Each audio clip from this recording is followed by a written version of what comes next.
Hello, hello, everybody. Hope you're doing well. Let me just make sure that we've got this going on here, and then we'll get started straight away. Let me see. If you guys could just let me know if you can hear me, that would be very helpful. And then I'll share my screen here in a second. We've got a few things. Let me just see where we're at here.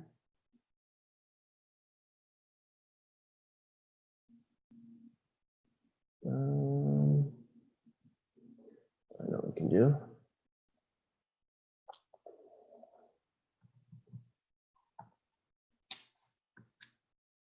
Okay.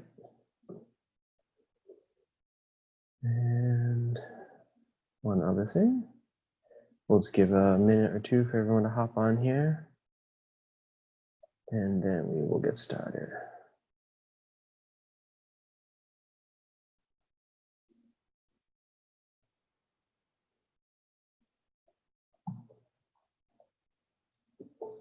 Awesome. So let's see here. Great, awesome. Looks like audio is good to go. Excuse me. And let's go ahead and share our screen because we have important stuff to share. Awesome. Excuse me, sorry about that. Okay, so today we have quite a bit to talk about. I'm not really sure how long this is going to go. It may go quite long, and that's because I take planning very seriously.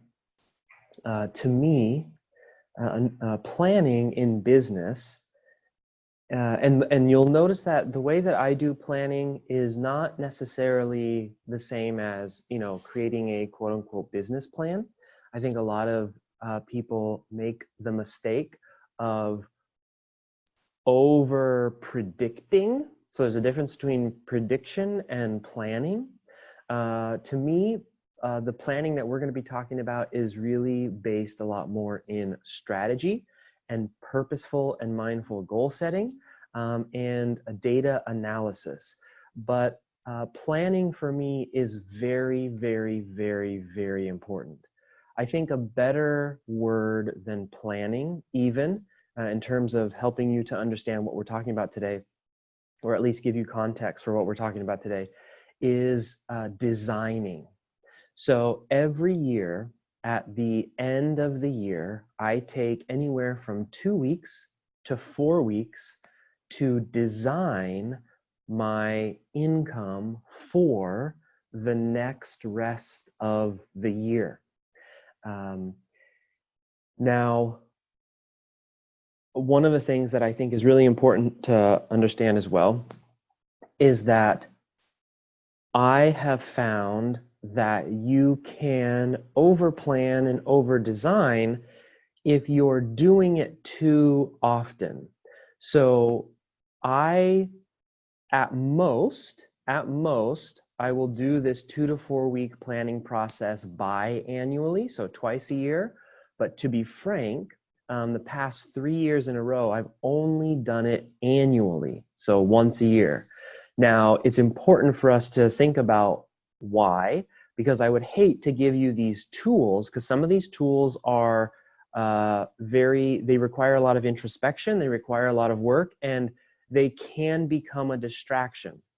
So what I do is I do my planning once a year, because what I'm ultimately looking at is a year's worth of behavior, of results, of events that have happened. If you measure, let's say you want to start a habit, or you're trying to get rid of a behavior. If you only reflect upon, let's say, 2 weeks of trying something, that isn't really a behavior. It's just things that you've done over 2 weeks. When you look at something over a year, you can actually map what was a behavior, what was actually a habit, what did actually occur on frequently enough, or you tried enough times over the year that it's actually meaningful.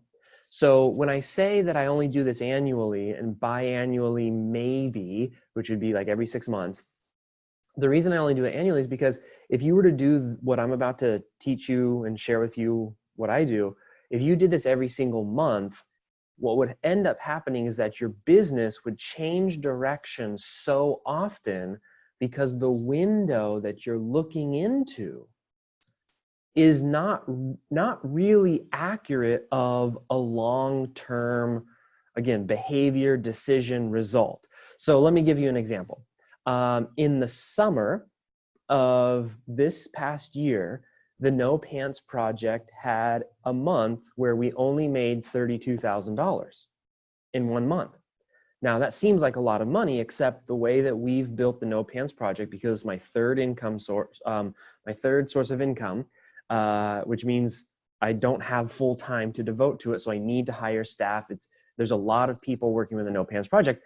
It cost me $50,000 a month to just run the No Pants Project. So that means one of the months out of the year, we basically lost $18,000. Now, if I had done this process at the end of that month, what I would have done is I would have just been able to look at what happened in that month. And if you just look at what happened in just that month, well, that was a terrible month.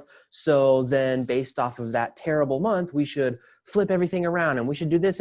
And you can create a very hectic and like a dynamic environment, but a dynamic in a bad way, meaning you're constantly flip-flopping, you're constantly trying new things, you never get the momentum that comes from sticking with a thing and seeing it through.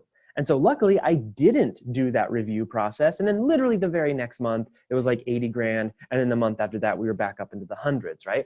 So that happens in business. Sometimes you have a good moment. That happens personally as well. Sometimes you might just have a moment of weakness, and that moment of weakness might last 6 weeks. It might last 2 or 3 months. But if you try to flip your life around because of a 6-week lapse in discipline or a 6-week lapse in, maybe you're just cranky for 6 weeks, who knows, whatever happened, then what you end up becoming is that person who is constantly flip-flopping, starting, stopping, never getting momentum going, never really being able to do what it is that you want to do. And so one of the visual representations of good planning, good design is this ship here. So hopefully you can see this, and let me know if you can't see this on the screen. I love old ships. Really, really big into nautical history. I think it's really, really cool. One of the things that is so interesting about these ships that would be in the middle of the ocean is how much importance they would have on different aspects of how you sail, right? So you have a whole crew, and when the storm hits, they're doing a lot of stuff above deck, right? So they're trimming sails, they're running around securing things, and there's a lot of frenzied activity to keep the ship afloat. But the way that you actually navigate out of the storm is the tiny little piece of wood in comparison to the size of the ship, which is submerged underwater, which is the rudder. What is dangerous is if you focus too much on what's happening above deck and you don't spend any time or not enough time focusing on that little bit of rudder. You can end up basically sailing or steering yourself into worse parts of the storm. The way you sail out is with the rudder. There's another, in the world of aviation, there is a concept which is called, basically, it's called task overwhelm. And what task overwhelm does, hold on a second. Task overwhelm, task overload is another word. if you're flying an airplane, especially you're flying a very small airplane, there's like 50,000 things you have to do to get the plane on the ground. Most general aviation accidents happen in the holding pattern. In other words, or at least as the plane is coming into land. Now, the reason for that is because the speed is, they're not flying as fast, so they have less lift to play with. But really, one of the other reasons why so many general aviation aircraft crash while they're in the process of landing or very near airports is because of something called task overload or task overwhelm, which is they're going through their checklist and they're doing everything except for flying the plane. They're checking this, they're checking that, they're putting flaps down, they're checking that, they're looking over here, and they're doing everything except for remembering to fly the plane.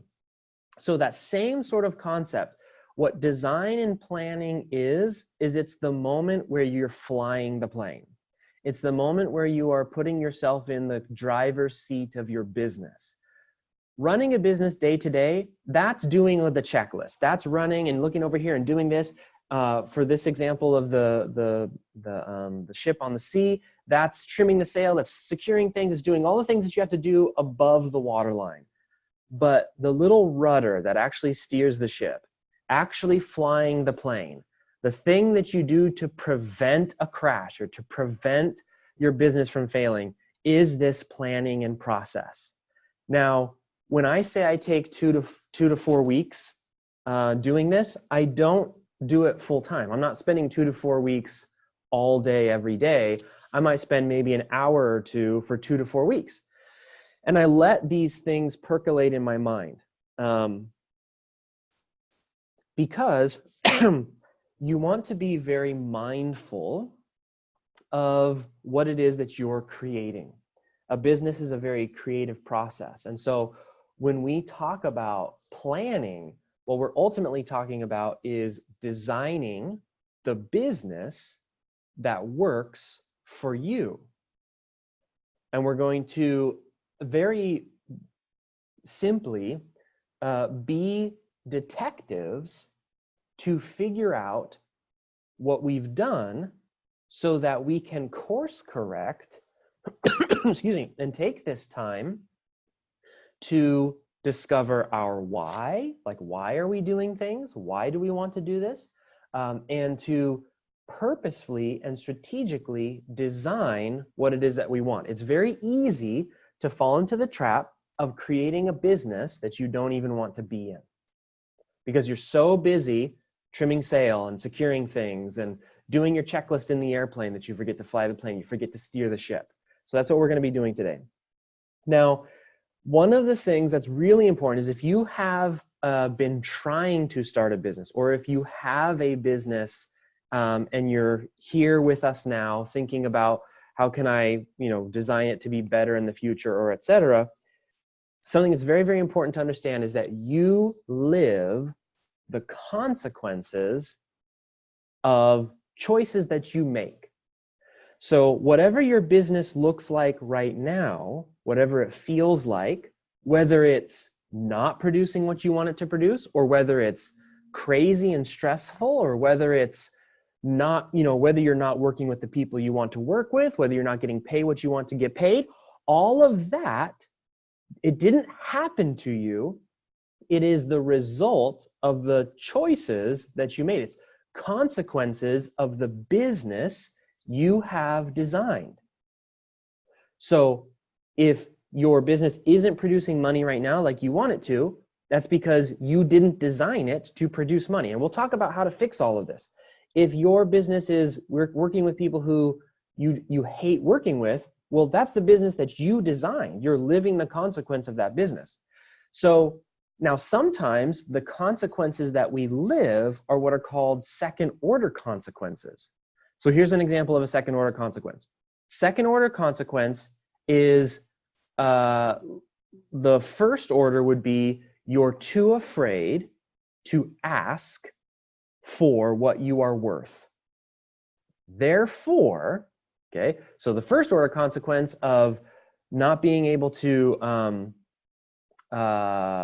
being too afraid to ask for what you're worth, The first order consequence is that you never get paid what you're worth.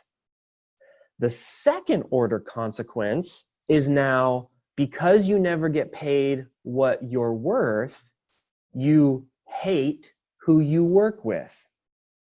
The third order consequence, okay, the consequence of you hating who you work with is you're now miserable. Maybe there's mindset issues that begin to develop where you think, you may convince yourself that there is nobody who can afford you, that all clients are horrible, that maybe you aren't worth it, etc. And so, but it all comes back to that first order consequence. What we're doing during the planning process is we're going to try and figure out what the first order consequence is. We're going to be a detective to work backwards so we can find the source of the problem in our business, and then we can spend the next year fixing that problem.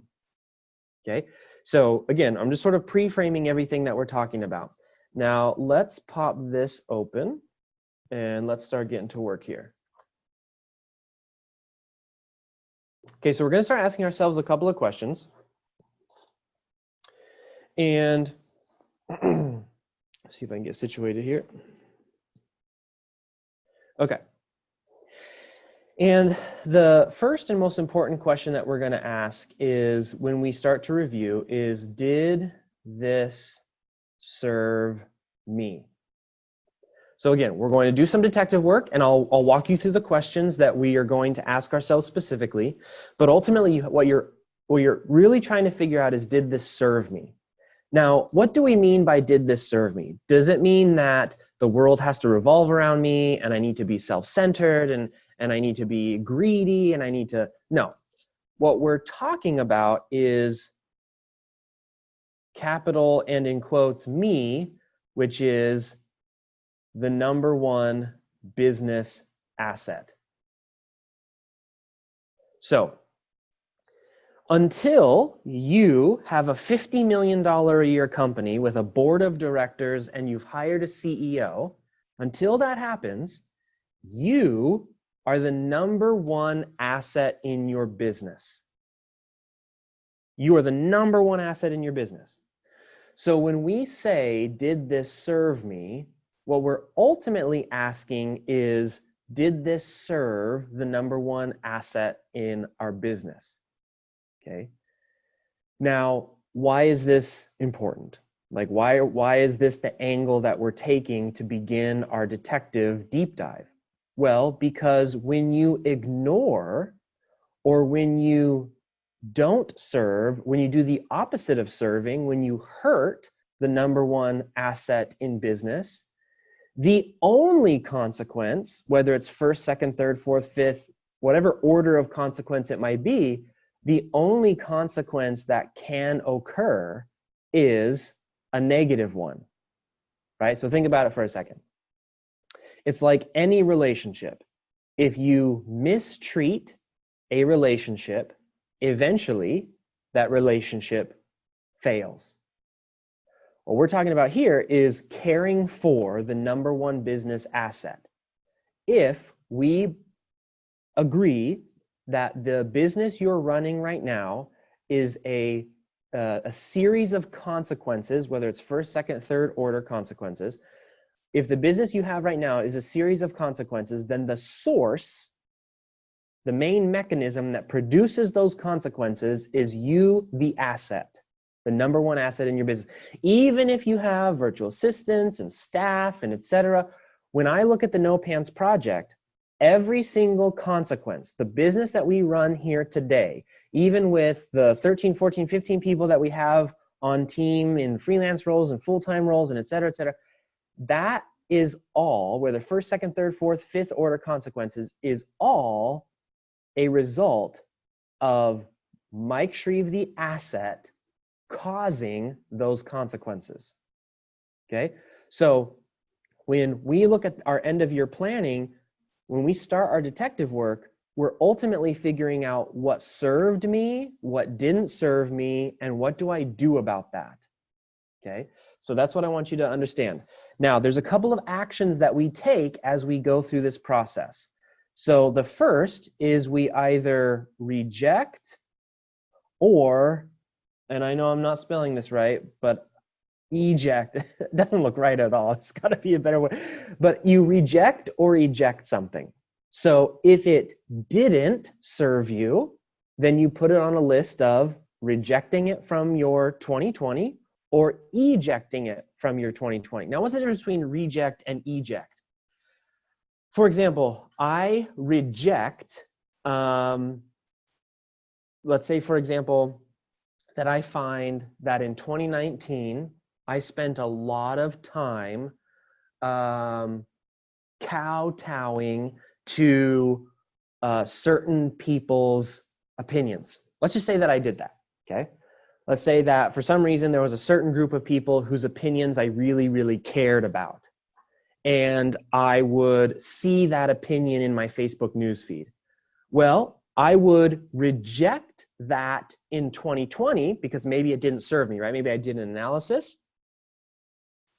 I realized that by caring about this opinion, I made decisions that were not good for me, therefore not good for the business, therefore not good, not good, not good. And I would maybe put on my newsfeed blocker, or I would unfriend those individuals. I am rejecting the input into my system. I'm preemptively pushing away. Eject might be, I have a relationship with a certain service provider, let's say, for example, who is not performing what we need, let's say, for example, in the No Pants Project. Well, an ejection is taking something that you have in relationship, maybe it's an offer in your business, and you get rid of it, right? So it's a little bit more active, where rejection is a little bit more preventative. Now, does it really matter whether you use the word reject or eject? No, but it helps you to realize that there's preventative things you need to do and there's active things you need to do. So things where you may have to get on a phone call and have a very uncomfortable conversation, right? There may be people in your life that you need to turn away in 2020 in order for you to be able to get to where you need to go to serve you or not serve you. Okay. Then we have maintain or improve. So this is, maybe you have a great relationship with a coach, okay? Or you have a great relationship with a Facebook ads media buyer who just keeps giving you amazing results. Well, maintaining or improving that relationship should be something that you actively and purposefully note in your end of the year plan, right? It's something that you really want to make sure you get across and actively, if you realize that, wow, this person in my life really served me, well, then maybe this year, send them something on their birthday, send a thank you note, do something like that to maintain that relationship. Maybe it's the same with a client. Maybe there's a client relationship that you're just like, okay, having this person in my life in 2019 was an amazing thing. In 2020, I'm going to maintain and improve that relationship. All right. And then lastly, of course, is to adopt or adapt. Now, this is really what you'll find at the end of your year planning. Almost all improvements tend to be mental, behavioral style improvements. So for example, I might say, I need to hire a director of marketing for the No Pants Project. That's what I think it is. And we're going to get deep into how do you actually break down stuff? How do you turn it into goals? What are the exact questions? Again, we're still sort of at a 20,000 foot level here. But let's say I say, okay, I want to hire a director of marketing for the No Pants Project. All right, well, why haven't I done that already? Like, why didn't I do that in 2019? Well, maybe it's because I'm nervous to hand that off. I'm nervous to have somebody else market. Maybe they'll market it in a way that I don't want it to be. Maybe I'm nervous because they're going to be so dang expensive. Maybe when you really start to break down stuff like that, you realize that there's some mental hangups you need to overcome. So you need to either adopt a new mentality, or you need to adapt a new behavior, or adapt something you're already doing, or adapt the business and the company to run a different way. Okay, so these are really the three things that we're going to do as we begin this analysis process, okay? But ultimately we're asking, did this serve me? Because I'm the number one business asset, and my 2020 needs to be better about serving that asset, because you cannot drink from an empty well.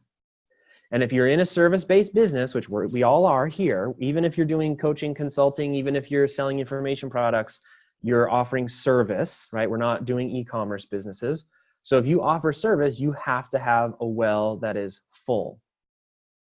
Okay, now there are also two sides to a good annual review. There is the personal development side, and then there is the what we'll call business strategy. Then the business strategy side.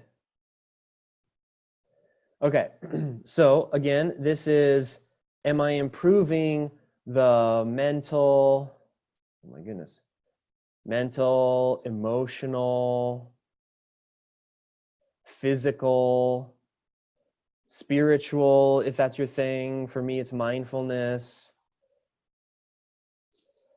Am I improving that side? Or what did I do in 2019 that did or didn't work around mental, emotional, physical, mindful? What are the gaps that I have? Mental, emotional, physical, mindful, knowledge gaps, etc. And then business strategy is really, it comes down to figuring out what needs to be done to grow into your how and why. So let's talk a little bit about the business strategy side and pre-framing planning. So one of the really key things to do during this 2 to 4 week process, where you're thinking about this every single night and you're writing it in your journal, or however you record this process, is to really understand why this business exists so that you can execute on the appropriate how. Okay? And so here's what I mean. If the purpose of your business is to establish market dominance, here's the strategy. Lower your price as much as you can possibly bear. Spend all of your money on Facebook advertising. Build a very big team to be able to handle the volume, and lose money for 3 to 5 years. Meaning, push your advertising so hard that you're actually losing money for 3 to 5 years. By the end of those 3 to 5 years, you will own and dominate the market. Nobody will be able to beat you. Then you can lift up your prices and you can go from there. That's exactly how Walmart operates. They come into a local area, they lower their prices to beat everybody, all competition fades away, then they raise their prices. That's how Walmart operates. It's how they become one of the largest employers in the world, et cetera, et cetera, et cetera. But that's based off of their why the company exists. If, however, your company exists because you want peaceful profits, I can assure you that the model I just described is not the how for you to get there. You need a very different how. So as we go through this process of reflecting on last year and moving better forward in 2020, we have to understand and really be cognizant and conscious and cautious of our why, because our why will inform the how. Okay, so very, very important. Let me just double check my notes here, because I just want to make sure that we have all of our notes. Okay, so one more thing and then we'll get to the questions and we'll start really sort of getting to work here. And you are more than welcome to answer some of these as the ideas pop into your head. You can also just write down the questions and reflect on this over the next 2 to 3 weeks, 3-4 weeks. Whatever works for you is what works for you. I can tell you that I ask myself these same questions every year, but I don't necessarily answer them in the same order. I don't necessarily, it's not like I said, some years it takes 2 weeks, some years it takes 4 weeks. It's a very open and creative process, because as you be a detective on yourself and you uncover things, like it uncovers more things. And so sometimes you go down rabbit holes for a while, and they can be very revealing and very refreshing. But they can also, so be okay with this being a loose process and you'll be successful. Let's talk a little bit about goals here, okay? Because the end result of what we're trying to do is we want to be a detective in figuring out what served us, why it didn't serve us. Eventually, we need to then marry that information with our why for moving forward. So let me give you an example. If you got into freelancing because you want peaceful profits, you want to work as little as possible, and you want to make as much money as possible, and you want to work with a certain type of person, and then you look back on your 2019 and your business and you're like, it was hectic, I didn't get paid enough, et cetera, then obviously one of the things you can do is like start to be a detective about why that happened, but then really to make sure that moving forward, you realize that you're going to have to make a change in order to meet your why. So the definition of insanity is doing the same thing over and over again, expecting different results. Part of this planning process is for you to realize that things have to change. So we're talking about the why moving forward. We're going to be our detective. We're going to look at our why moving forward. And then we're going to translate the changes that need to be made into goals. Now, I have some philosophies on goals, and I would recommend that you consider these, if not adopt them outright. But I think goal setting is a highly personal thing. So a couple of things. In my opinion, fewer is much better. In my opinion, fewer goals is significantly better. Now, I want you to consider something, and this is not, I would say, maybe a socially popular idea, but from what I've been able to research, and one of my favorite things to do is to read biographies. What I've noticed amongst truly successful people, and I don't just mean financially successful or famous, just people who have lived lives that they really, really desire, or they've set out to be something and they've been able to achieve that thing, is they really haven't achieved that much. So let me give you an example, a couple of examples. Okay, so Walt Disney, is whose biography I'm reading right now. I read his every single year. He has his sins and his faults just like any other human, but I just want to be Walt Disney. I just love what he was able to create before it got hijacked and ruined the Star Wars series. But anyways, that's another conversation for another time. But he built the Walt Disney brand, and we all think, oh my gosh, it's this big, huge, amazing thing. But when you really drill it down to what Walt Disney, the brand, was, you realize that even though he was a highly influential person, he didn't actually accomplish that much. Okay? Now, you may think that what I just said is an absolute sin and I must be out of my mind, but he never had a sporting accomplishment. He was never a best-selling fiction author. He never was a champion of horse racing. He was never the head chef of some fancy restaurant in France. He was never a qualified historian at some university. He didn't get a PhD in math. He had a company that did a lot of cool things, but that's what he accomplished. He basically accomplished one really big, awesome thing, but it's just one thing.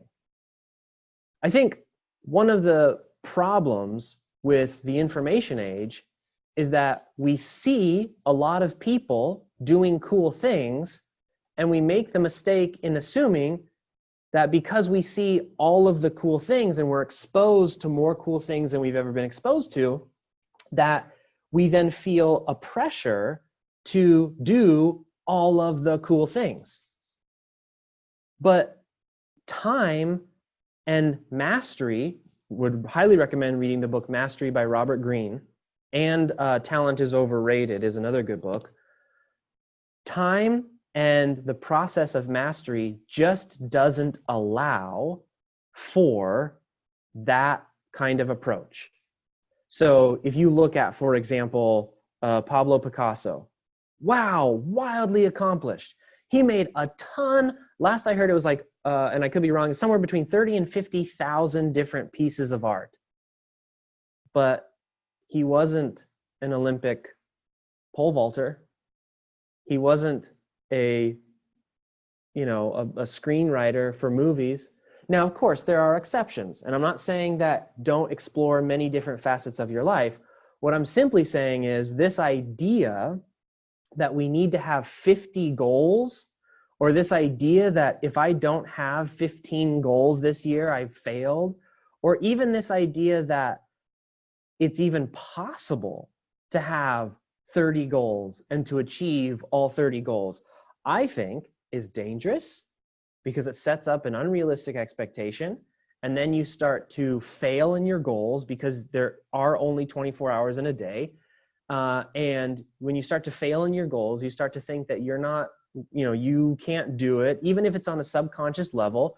You start to see the data of you keep failing at your goals. So maybe you start to set smaller goals, but you still set 15 goals at a time, et cetera, et cetera. But then also, so not only is it dangerous in that regard, but it robs you of what you could actually accomplish. So by trying to achieve everything, you achieve nothing, instead of achieving a few things and actually achieving them. So I don't want you to take this away of like, don't be don't try to be the most interesting person in the world.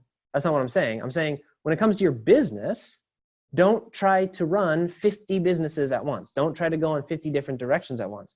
When you're setting your goals for your business, the fewer the better. So let me give you an example for me.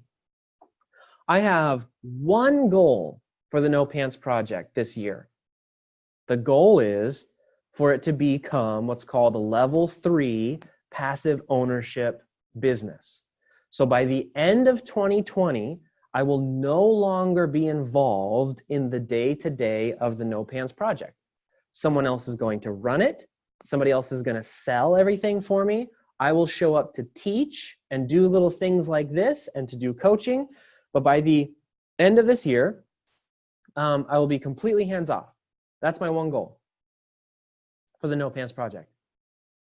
And if you are truly honest with yourself, when you sit down to come up with goals for yourself, if you really look at what it takes to achieve a goal, you will realize that 1 or 2, maybe 3, is going to take all of your time. So for me to get by the end of this year to a level 3 passive ownership company based off the scale method from David Finkel? No, can't remember his name now.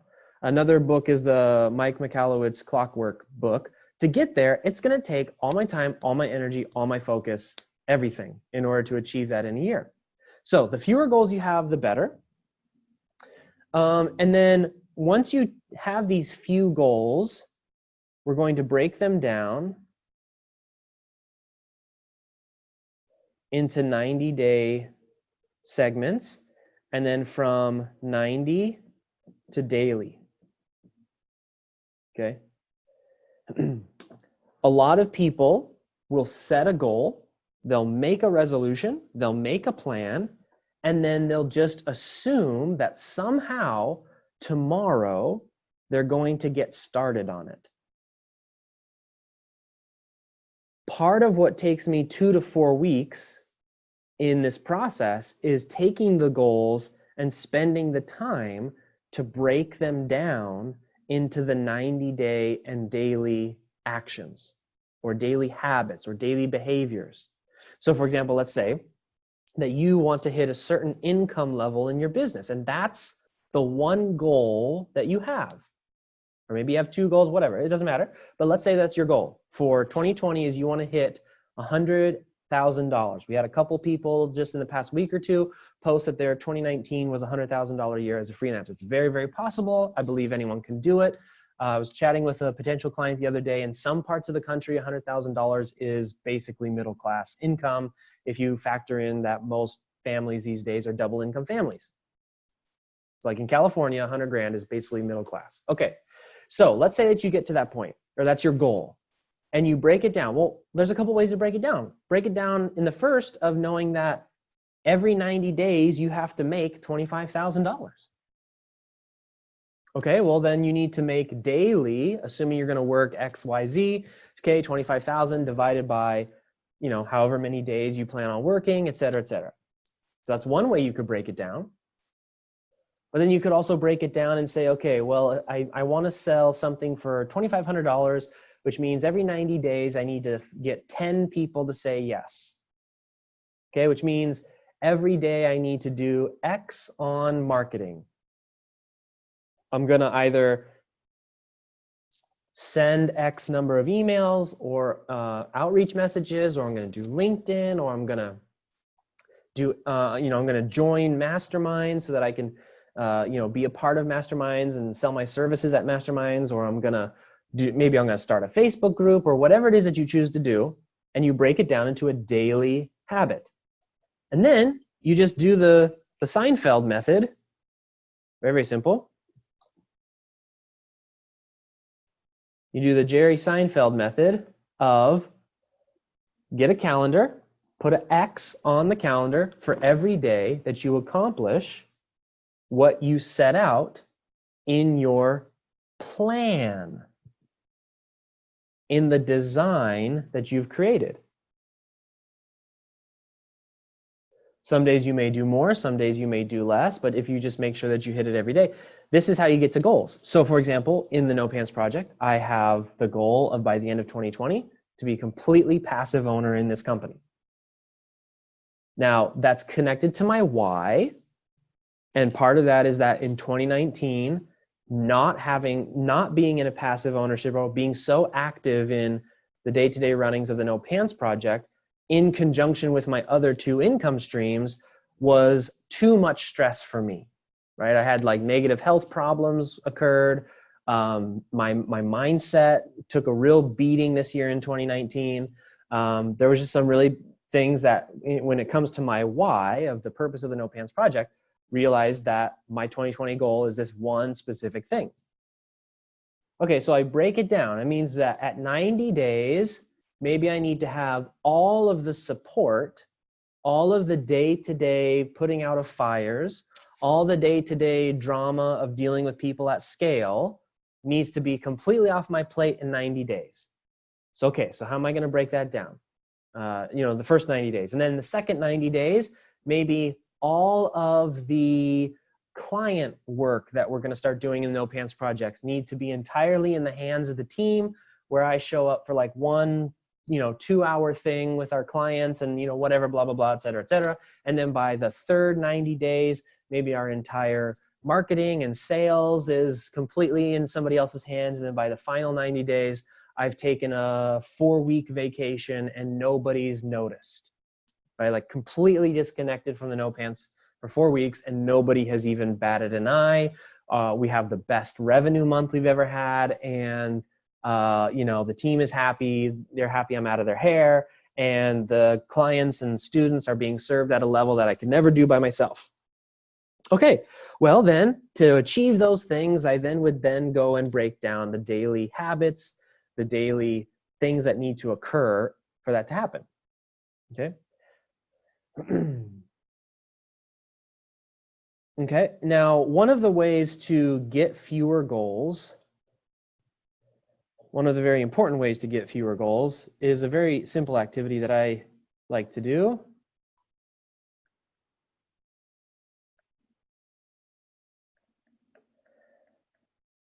Because look, maybe you don't agree with me.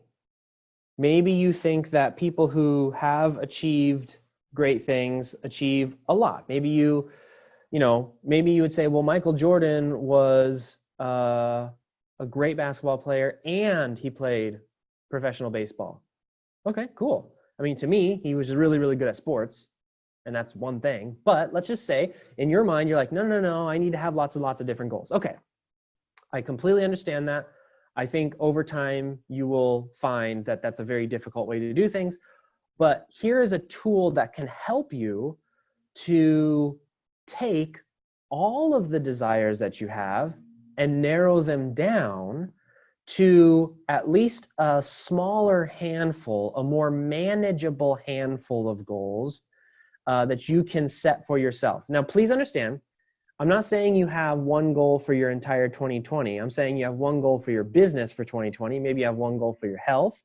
Maybe you have one goal for your relationships. Maybe you have one goal. So you will end up having multiple goals, but we're here for a business planning end of year review.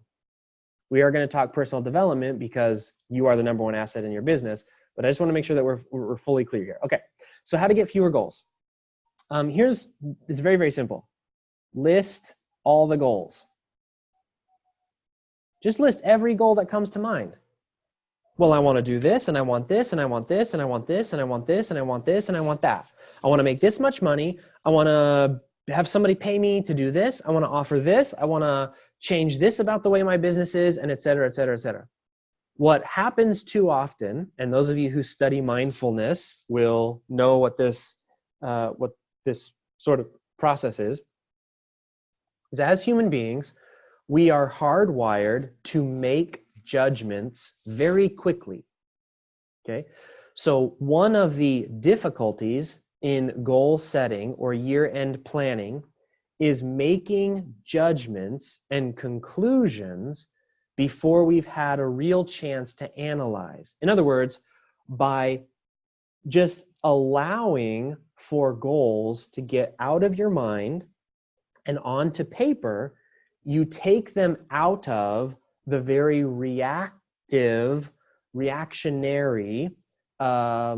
ingrained, quick to judgment thought system that we are all pre-programmed to have. Now, why is that important? Well, when we make judgments and quick snap judgments, as mindfulness will teach you, those judgments are very rarely done so with all the information. So oftentimes our judgment is just plain incorrect. And it's a very simple exercise. There's one study was simply showing people pictures of people. Some of them look scruffy, some of them look clean, some of them, were men, some women, some old, some young, et cetera, different races, et cetera. And people were asked to make very quick snap judgments about who these people were, whether they were wealthy, whether they weren't wealthy, what they did for a living, whether they were kind, et cetera, et cetera. And it turns out that the average human being is really, really bad at accurately predicting what, in that scenario, nearly anything about who these people were, what they, et cetera. So what we're trying to do is we're trying to get our goals out of that automatic processing component of our brain so that we can truly analyze and then match the goals that will help us to achieve our why, rather than just accepting goals that we made a snap judgment about of, oh, that's what I should do. Okay, so number one, list all of your goals. Number two is prioritize goals based on your why and 80-20. So here's an example. Let's say that your goal for 2020 is that your business provides you financial freedom. Okay? Let's say that's sort of like an overarching desire. That's the why behind your business. That the business is meant to create financial freedom. Well, one of the goals that you could have as a result is make more money. Okay, I want my business in 2020 to make more money because why? Because let me just write this down so I don't forget. Let's say that we're here for financial freedom. Okay, so we write down make more money. And that's a good goal. And if we stop there, then we go into 2020 and we make decisions about what's going to make me more money. We add strategies, we add tactics, we look for solutions to making more money, okay, generating more revenue, getting more clients, more. But is that the only way to achieve financial freedom? No. The fastest way to achieve financial freedom is to live below your means, to spend less than you make. So we write down, I'd like to spend less than I make. Or maybe financial freedom is I'd like to have more money in my savings account. Or maybe financial freedom is I'd like to invest more. Or maybe financial freedom. And this is why you need to list all of your goals and really start breaking down what exactly is the purpose of this business. Because a business that's constantly pushing for more revenue is very different than a business that is built to serve somebody who's simply living below their means, right? One requires a lot of time, energy, dealing with drama, etc. The other requires almost none of that. And it shapes what you'll do in 2020. It shapes the theme of your business growth, because growth isn't always an increase in revenue. It could be just moving closer to your why, but it shapes your decisions. And then ultimately, of those that match your why, which one's actually going to have the biggest impact?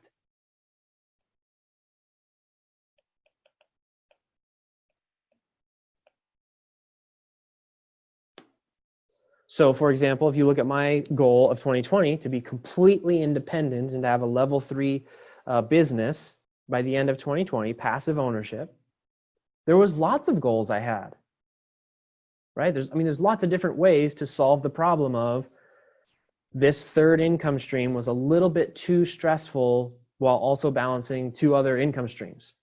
So there's lots of different things that we could have done. We could have shrunk the size of the team, right?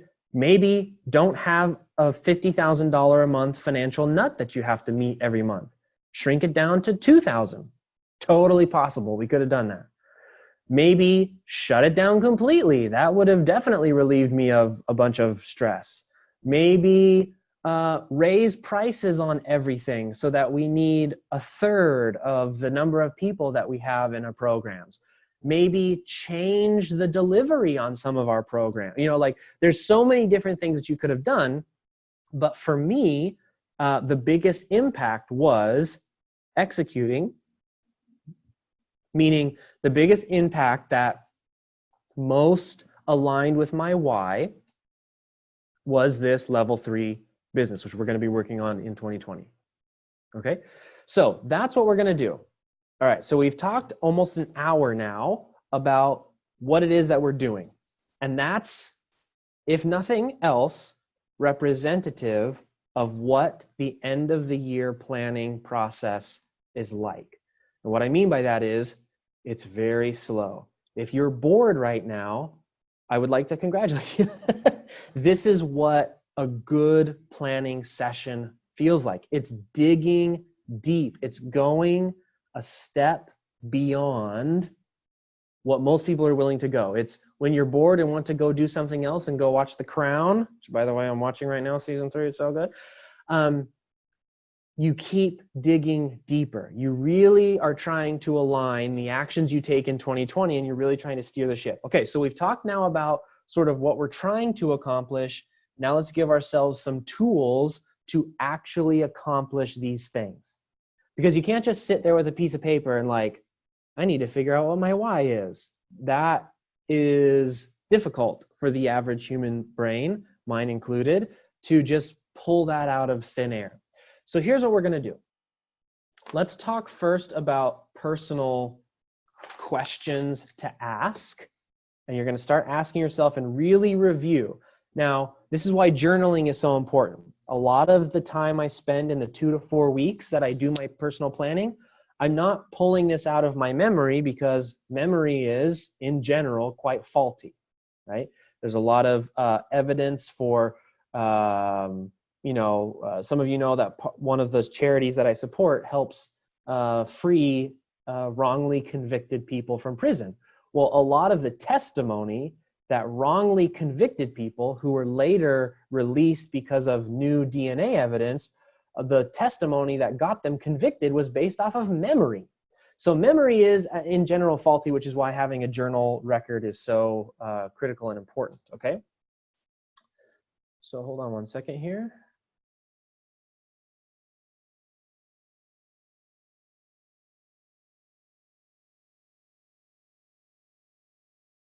Okay.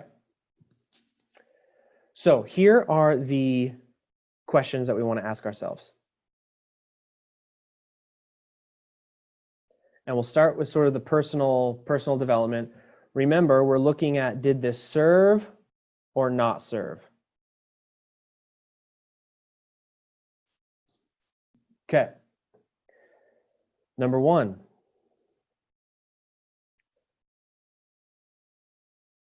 Oops.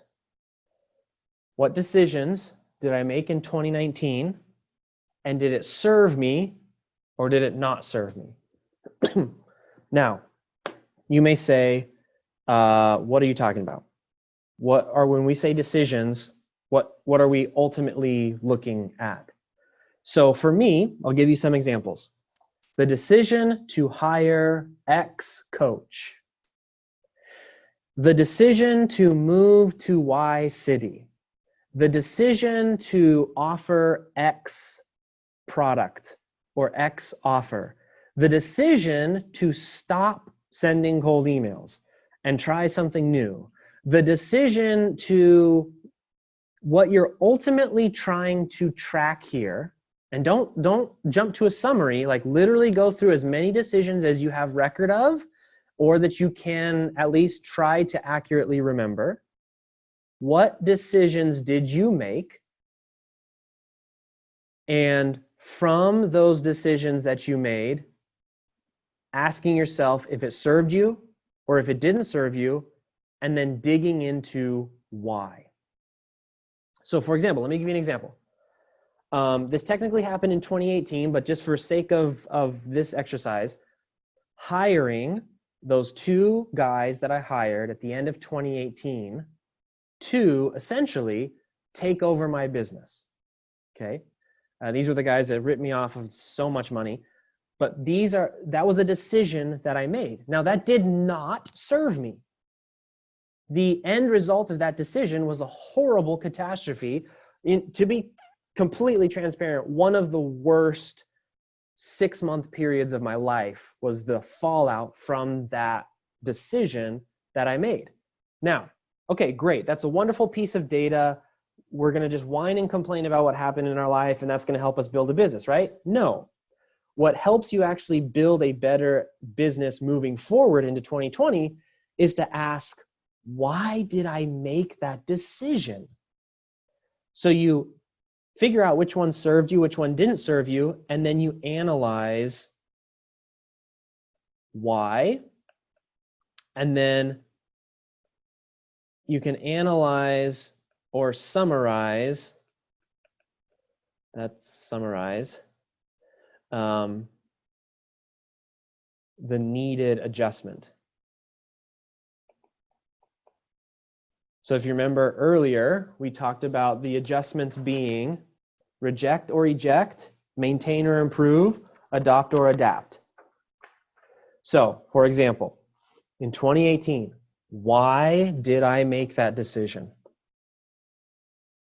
Well, I made the decision because by then, the No Pants Project as a third income source had already become too overwhelming for me to continue to manage. And I got lazy in trying to find a solution. I hired those guys and personally ignored all of the criteria I normally use for hiring because I just wanted it to be fixed. I just lazily, I was like, I'm done with this. I want to do it. I don't care anymore. Just somebody else fix it. So by analyzing why I made the decision, moving forward into 2020, I now have a framework of improvement to A, avoid making that decision again, and B, actually figuring out how to solve the problem I had back in 2018. Most people won't do this. Somebody even already commented that they're already super bored by this, right? Most people are not going to go through this process, and this is why most people, year after year, end up with the same results that they had the year before. It is this brutally boring, brutally nitpicky deep dive into analyzing like decisions that you've made and understanding why you've made the decision, understanding what caused you to choose something that served you or choose something that didn't serve you, and then analyzing again what you're going to do about that in the future, and then analyzing again on how you're going to fix that as a goal, and then breaking it to 90-day goals, then breaking it to daily goals. This is an absolutely brutal process. I would never try to convince you that it isn't. However, since I've used this process, I've doubled my income every single year that I use it. So I anticipate 2020 will be a doubling of my income as a result, not as the goal, as the second order consequence of going through this process. Which is almost why, as a general rule, I mean, income goals are nice to have, but when you really start to design your business, what you'll find is that income is the result of this type of work, design work. And so you can almost like not even worry about what your income is going to be because you're working on the right things, which will generate the income. Okay. So number one is decisions. What decisions did I or didn't I make? And then that includes decisions you didn't make. So for example, one of the decisions I didn't make is for a really long time, I just didn't hire anyone in No Pants to do any marketing whatsoever. I just held on to it myself. So by not making that decision, or another one in No Pants, this company's been alive for like almost 3 years, and I just never offered services like as me being the freelancer for you guys. Like I never really thought, oh, wait a second, the No Pants Project could be my clients. And so why didn't I make that decision? Why did I not decide to offer my services as a freelancer to my fellow freelancers? And so I went through the analysis process. I analyzed it. And and now we have services in the No Pants Project, and we're going to grow this whole back end thing where I'm going to be able to help you, and we're going to build a team. And so this is really, really helpful to analyze those decisions. All right, number 2 is behaviors. So what behaviors did you have in 2019? And what did they serve and not serve? Some of you are probably thinking, oh my gosh, this process is going to take forever. Yeah, it takes me about 2 to 4 weeks. I looked at my journal. I'm still in my own year-end planning, and I'm up to about 30 pages in my journal of just writing notes for myself. So looking at behaviors, being on YouTube, That's a behavior. Did that serve me or did it not serve me? Analyzing why it didn't serve me or why it did serve me or why was I numbing myself with YouTube or et cetera, et cetera. I'm not saying that's what I do, but just that's as an example. Or other behaviors, pushing potential clients away or not following up with clients. That was a behavior I noticed in myself in 2019. Again, I'm just sort of riffing here. Why did I do that? Why did I not follow up with clients? Everyone keeps saying you need to follow up and that's what gets you the sale. Why did I not do that? Did I not do it because I forgot? Because if you forgot, well then in 2020, make a system that reminds you to follow up with people. Done. If it's because of fear, then that's an issue that you have to overcome. That's an issue that you have to work with. That's an issue that you have to work through. What other behaviors? What did I avoid people in 2019? Why? Why did I avoid people? Why did I hide behind this? Why did I self-destruct all my client relationships? Why did I charge less than I should have charged? Why did I start a program and then not finish it? Why did I quit when I shouldn't have quit? Why did I change my mind every 4 weeks about what my business was going to be? Why did I, and did that serve me or not? Did quitting serve me? Did changing my mind every 3 weeks serve me? Did playing small serve me? Did not following up with clients serve me? And you start to get in this analysis mode. And oftentimes, as you're analyzing the answers to these questions, the goals of what ought to be changed in 2020 will reveal themselves. And it will be a natural conclusion rather than a forced conclusion, which is what most people do when they set goals. They pick an arbitrary external idea that they maybe saw on a YouTube video or something, and they say, oh, that's what I want. Instead of setting a goal based off of reality, what's actually happened up to this point. And so now, instead of trying to like jump into something brand new, you're simply taking what you have and you're making the tweaks. And your goals are tweaks, which are much more achievable than trying to start something completely new, right? It's like the person who's never worked out before thinking that tomorrow they're going to do P90X.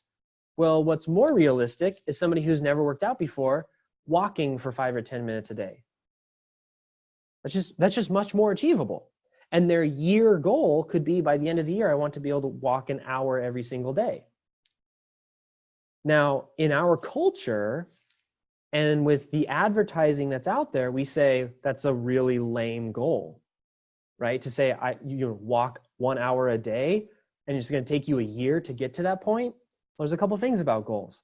One is that's probably going to happen.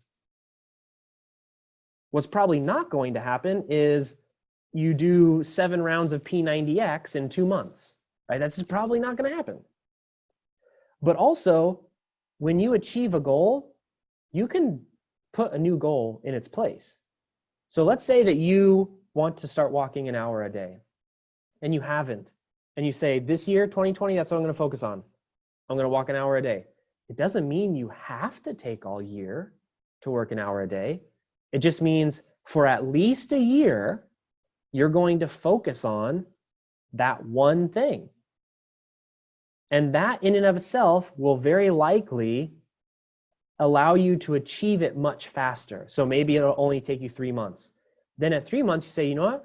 I want to do 50 push-ups a day. Now that I'm walking an hour a day, maybe I'll do 25 before I go on my walk and 25 when I get back. Okay, that's my one goal. By the end of the year, I want to hit that. And then, and this isn't just for health, this is for your business. So maybe today, you're going to send 10 cold emails a day. And your goal for 2020 is that by the end of 2020, I'm going to send 50 cold emails a day. I promise you, if that's your only goal for your business, in 3 months, you'll be sending 100, 200, you know, because it's the focus that has been the missing piece. So setting these goals over long term. Anyways, okay. So let's see here.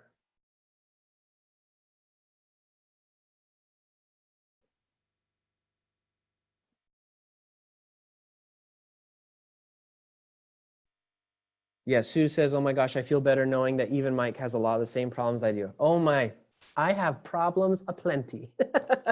I've got all the problems. Okay, see, Marnie says, are you thinking about all of these answers? Or are you looking at some sort of data? So in terms of data, what I would be looking at is any journal entries that I have. So I like to flip through journals because a lot of this data is subjective, right? Because, I mean, let's just be honest, in 2018, that experience that didn't serve me ended up serving me in a way. Like I now know to never make that mistake. So what I'm looking at is in the decision I made at the moment, was it a good decision? And so that's a subjective measurement. It could be measured either way, depending on how you look at it. I personally look at that as that could have been completely avoided. Right? Like we did not need to lose as much money as we lost. We did not need to get into that whole thing that happened. So instead, what I try to do is I lean towards improvement subjectivity. So I try to make sure that everything that happens I learn from, rather than just saying, oh, well, that happened and I learned something, and kind of like brushing it under the table. I want to improve. So the data that I'm looking at is any journal entries. If I don't have the journal entries for it, then what I try to do is just remember as best as I can. Just reflect on 2019. Reflect choices I made, choices I didn't make, behaviors I had, behaviors I didn't have. And then understand that, like, at some point, we do have to stop, right? This is why I said at the very beginning, there may be a temptation to do this every month, or every 90 days, or every day. Some people will get into the habit of like just this constant over-analysis. Well, really what we're talking about is just 1 year of our life. And the average life doesn't actually accomplish as much as marketing and TV wants us to believe, right? Now, that's not to like make you think that you can't accomplish amazing, great things. It just means it's impossible to accomplish everything. Learning to say no is a powerful tool. And so understand that we're just looking at the next year of our life. And we're going to try to use as much as we can of last year to help inform the year moving forward. Okay, so behaviors. Now here's another one. Who? Who served me this year in 2019? Who didn't serve me? Remember where we talked about rejection and ejection? So rejecting people, ejecting people. I have a long list of people in 2019 who did not serve, who took advantage, who were drama. Oh, here's an example. Drama clients. This is a very good opportunity at the end of the year to look at the clients who just gave you the biggest headache, and then to analyze those people. So you analyze the people, and then you analyze why you said yes to working with those people.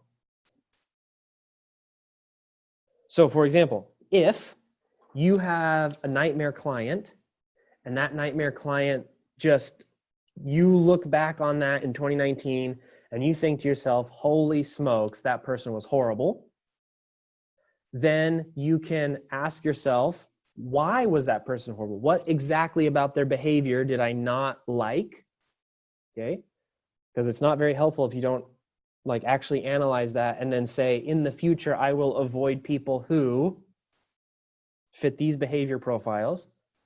But then what's really important to understand is to remember that your business is the result of the choices you made. So it's the consequences you live of the choices you made. Therefore, I need to look at, why did this person get into my circle? Why did I say yes to working with them? And then to ask yourself, how am I going to adopt or adapt, maintain or improve, or reject and eject? Okay, so maybe you say to yourself, well, the reason why I worked with that individual is because I needed the money. Okay, that's fine. We're not making judgments, by the way, in our analysis. So again, back to mindfulness. We're not making judgments about our analysis. So if you're saying, I took that person on because I needed money, you're not then saying, oh, I'm such a sellout, or, you know, there's worse names you could call yourself. I've made such big dumb mistakes, and why did I do that? And da, da, da. This is not the time for that. Like, the planning session is not the time to work through that stuff. Instead, it's to say, okay, I was in a financially desperate situation, so I took on someone that caused me grief, that didn't serve me in my business. So what I'm going to do in 2020 to make sure that that doesn't happen again is, and remember, at this point, we're just listing our goals. We're not judging if this is the goal. We're going to make a list of goals, and then we're going to choose the ones that bring us the biggest benefit in conjunction with our why. So if we say, okay, what I'm going to do is I'm going to make sure that 2020 is the year of passive income in my business. I'm going to do whatever it takes to figure out passive income. Why? How is that attached to my why? Well, because my big why for 2020 is peace, is peaceful profits. Maybe that's your why for 2020. You just want a business that's peaceful. Great. Well, having passive income is a pretty big 80-20 when you get to that point of sort of analyzing your goals, of where passive income allows you the freedom to say no to more potential clients because you know you're going to make money from the passive income anyways. But what happens to a lot of people is they'll go through 2019, they'll have bad clients, and then they'll go into 2020 and they'll think their number one priority is getting more clients. And so they experience more of the same without adjusting to the analysis that they've made on their 2019. Okay, so let's have some more of these for personal, and then we'll get into business here in a second. So number 4 is goals. So what goals did you have, whether they were purposely set in the beginning or they were momentary over 2019, that you tried to achieve that either did or didn't serve you? So for some people, setting the goal of sending 100 cold outreach emails a day didn't serve them. Now, how could that be possible? Well, maybe they set the goal and completely failed at the goal at such a level that they never tried cold outreach again, and that didn't serve them because then they never got any clients. So how do you adjust for 2020? Well, maybe the goal shouldn't be 100 a day right now. Maybe it should be 15, maybe it should be 50, or maybe it should be, instead of 100 cold outreach emails starting tomorrow, it should be 100 cold outreach emails per day by the end of 2020. Again, back to what we talked about earlier, about setting the longer singular focused goal ends up meaning you achieve it much faster. Let me give you an example. One of the goals I had in 2019 was to read 15 books a month. That was not a goal that served me at all. Why? Because it started out super fun, and then reading turned into like this nightmarish chore that I had to do because I was falling behind on getting 15 books a month. And then all of a sudden, as things were kind of a little bit dubious there for a second, or a little bit sort of in flux about what I was going to do with the No Pants Project, I was stealing creative, productive time to read these books because of an arbitrary goal that I had set for myself And it really didn't serve anybody. It didn't serve anything. It really just ended up becoming more stressful than anything else. So moving into 2020, I need to have less. In my journal, I just call it ridiculous goals. Like, what is the point of reading 15 books in a month? Right? Like, there's almost no real point to that other than it was just something I wanted to do. Well, in 2020, because my big why for 2020 is like really peaceful profits and really big reduction in stress overall, like for all of my income streams in my entire life, I need to like bring it all down, really relax, slow things down a little bit. You know, the goal of 15 books in a month is not conducive to that why. So I need to make goals that are better suited for that. Okay, now this is a little bit of a different, so we're gonna put a line here. So serve or not serve is all of these, you know, 1, 2, 3, 4 that we have been looking at. Now 5 and 6 are more of a sort of numbers analysis. You'll see what I mean. So what goals did I set? And how many did I achieve? So here's another problem that a lot of people have when they set goals is they never reflect on their other goals. Right? So every year they come up with a fresh batch of new goals and they completely forget the ones that they tried or started last year. By looking at what you set out to achieve and then what you actually achieved, what will be revealed is the important information. So, example, let's say, this isn't true, but let's say that my goal in 2019 for the No Pants Project was to be a $10 million a year company. Let's say that that was my goal. And then let's say that in my analysis of how many of those did I achieve, why did or didn't I achieve them, etc., I come upon that goal and I say, okay, I did not achieve that. The No Pants Project was not a $10 million company last year. And then I start to break down why, right? So maybe why was because I got distracted by my other income streams. Maybe the other why was we didn't make the revenue that was required to hire the talent that could run a $10 million company. Or maybe it was I got too scared of hiring the right people or blah, blah, blah, et cetera, et cetera. So in the analysis of what goals you set and then how many of them did you achieve, which ones did you achieve? And I think this question in and of itself, what goals did you set? And then how many did you achieve? I think most people would find that they achieved few goals, if any. Hence the argument for setting fewer goals, because this is more likely that you'll achieve them. A higher percentage of goal achievement equals confidence, right?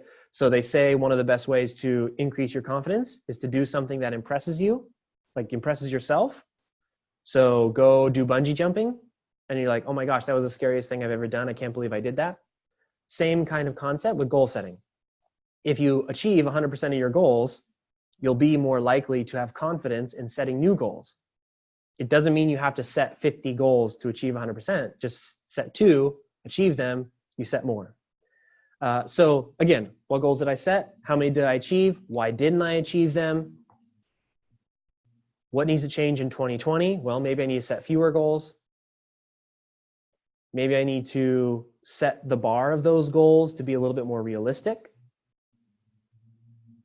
Maybe I didn't achieve those goals because I just didn't have the information that I needed.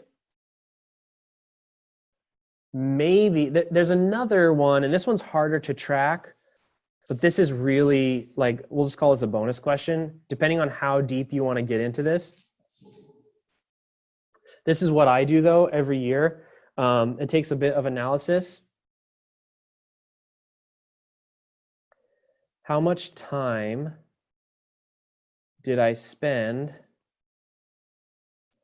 trying to achieve X goal. So whatever goals there were that I set, how much time did I actually spend trying to achieve that goal? Let me give you an example. Let's say that my goal for 2019 was to hire a director of marketing. And then let's say that I did not achieve that goal. Well, one of the first questions that I'm going to ask myself is how much time did I actually spend trying to achieve that goal? Often, there is a direct correlation between goal failure and time spent being very low. Example, let's say that you want to start self-publishing fiction. And let's say that you look at 2019. This is a perfect example of why you need to look at a year rather than a few weeks. Because something like publishing fiction, it takes a long time to write the book, takes a long time to market the book, takes a long time to sell the book. Okay, you say, I set a goal of, maybe you set an income goal for fiction, which I wouldn't recommend, but let's say that you did that. I wanted to make $50,000 this year from fiction. And then you say, I did not achieve that. And so you begin to analyze how much time you spent trying to achieve that goal. And you have some journal entries. Maybe you track your daily writing activities, et cetera, and you realize that basically you spent an hour a day in January, you stopped writing, then in March, you did 2 weeks of writing for 2 hours, and then in December, you hurried up and tried to launch a book and you didn't get it out. So in 2020, the goal isn't I need to make $50,000 from self-publishing fiction. The goal might be I need to, every day, write 1,000 words. Because what I'm trying to do is I realize I didn't hit my goal because I didn't really even spend that much time on it. Or another example, let's say that you're building your passive income. Let's say that your passive income requires testing offers to the market. Okay, so let's say that your goal for 2020 is I want to make a bunch of passive income money. Well, if you only spend 2 or 3 weeks building a single product, you send that product to your email list twice, 2 or 3 times, you send a couple of daily emails, and it doesn't work, and then you give up. At the end of your 2020, goal setting and planning session, you should make a note that the reason you didn't hit your goal is because you didn't spend enough time on it. You didn't go through the iteration process, right? You didn't give something enough time to gain momentum. A lot of people that I know when they very first start their business, this is probably one of the bigger reasons why they don't achieve their goals. They just don't give it enough time, right? They'll try it for 2 or 3 weeks, and if it doesn't work, they're on to something new, something different, a new idea, different idea, et cetera, et cetera. And so at the end of their year planning, they may say, well, passive income didn't work, and then they'll move on to something else. If they do this deep analysis, they'll see that one of the core issues was they didn't spend enough time working on that specific thing, right? Maybe it's, I really, really wanted to triple my prices as a copywriter. Great. How much time did you spend getting better at copy? And the answer is, well, I bought a course in May. That was a 10-hour course, and I finished half of it. Okay, well, look at 2019. Why didn't you achieve that goal? What can we do to adjust in 2020? Okay, let's see. We got some questions here or comments.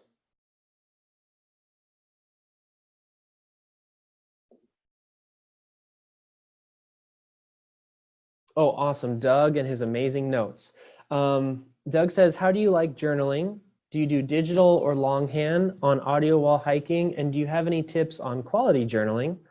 I've tried all sorts of different journaling systems. The one that has been most helpful for me is simply it's like a Moleskine notebook. And with the Moleskine notebook, I just do what Jim Rohn calls thinking on paper, which is I don't try to make it a diary. I don't try to make it like I really have no purpose other than to get my thoughts on the page. So let me, hold on one second. I think I have a journal. Let me just give you a quick example of what my journal looks like.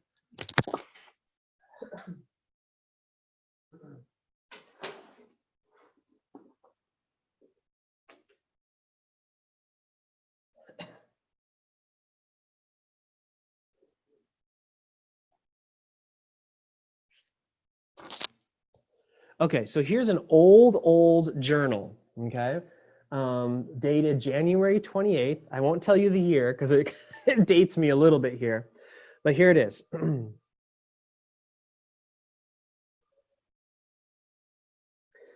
And I think some of this information I can't share, but let me just read the entire journal entry to you, and I'll do it very, very quickly. I'm sure some of you will be bored by it, but this is what my journal looks like. January 28th, thinking on paper.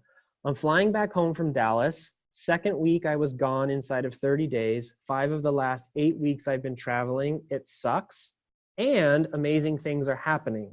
What should I do about this? The product that I wrote, that Mel recorded, that Kate wrote the copy for, and Ingrid is running the ads on, is making $100 for every 30 we spend on advertising. So-and-so brought someone else into the Success team, and I believe that he's going to make a big dent in our results at Success Academy. The word is that so-and-so and I will get to work together at his offices in Portland. Not mentoring, but a chance to learn nonetheless. I also closed so-and-so's old business partner, the owner of blah, blah, blah, for decent priced copywriting work. I'll likely clear $400,000 this year in copywriting and consulting work. David Garfinkel is my copywriting mentor. I'm still learning so much, and yet I see myself perfectly positioned to create an unbelievable career for myself. 7 figures a year, interest in what I'm doing, small team, blah, blah, blah, blah, blah. So-and-so shared one of his principal concepts for high performance that I really liked. People think that to get to where they want to be, it's as easy as what got them to where they are today, et cetera, et cetera, et cetera. And then I make some notes here. It sucked to get to my current level of copywriting success. It was very difficult. I had to write for really bad clients to learn the lessons I've learned, et cetera, et cetera, et cetera, and on I go. If I'm willing to go through that growing process again, then I can get closer to that dream career, one that looks like so-and-so's. And then I set some goals, basically, and some ideas. So that's my process of journaling. I don't really follow a set standard. That journal entry went for another 2 or 3 pages, but it must have been during my annual review.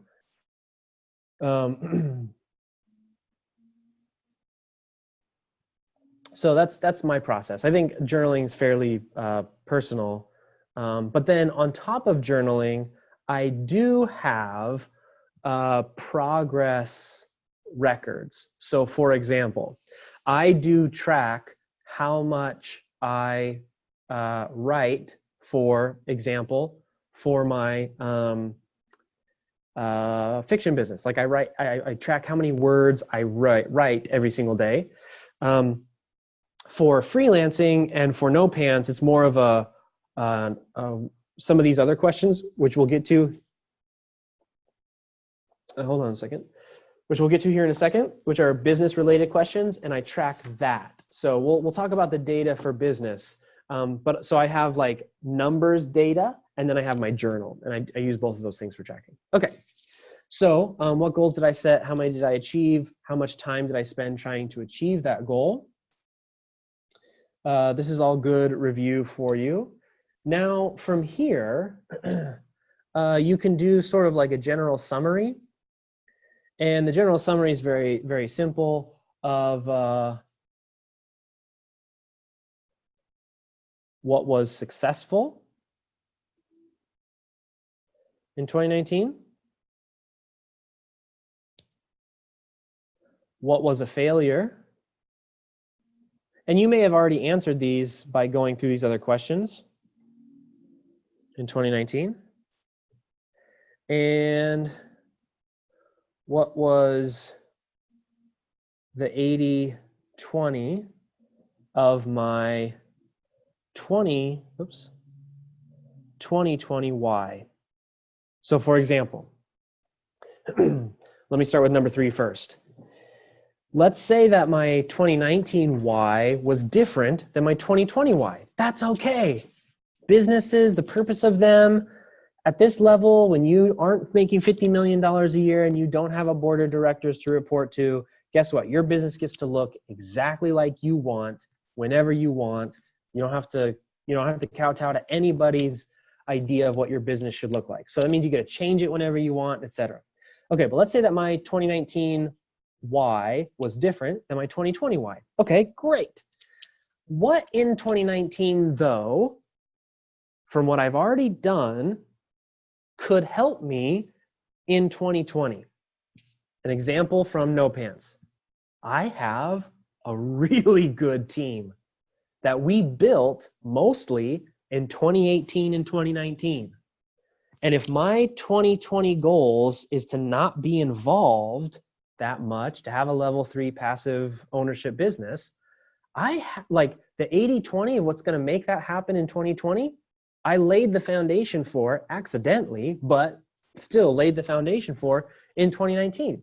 So you could look at your business and you could say, look, what I want is peaceful profits, or I want to make $100,000 in 2019, or I want to, whatever it is that you want to do. And you can look and say, you know what? In 2019, I got a client who paid me $4,000 a month to write their daily emails. What I need in 2019 and 2020 is either more of those type of clients, because that's the best offer that I created, right? That was the biggest, from what I've already done, what I can transfer into 2020 and do more of.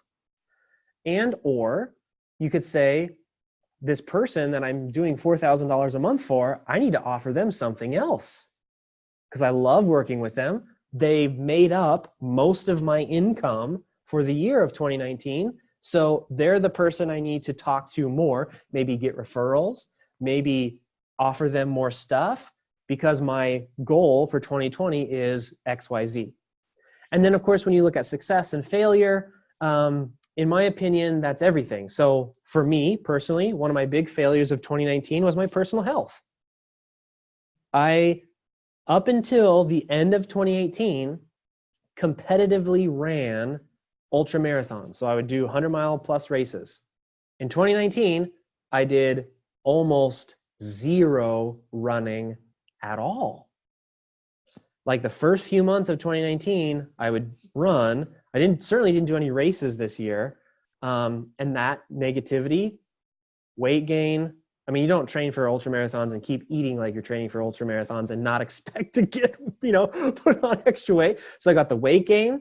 There was anxiety and depression issues because running is my yoga. It's the thing that keeps me from being depressed and anxious.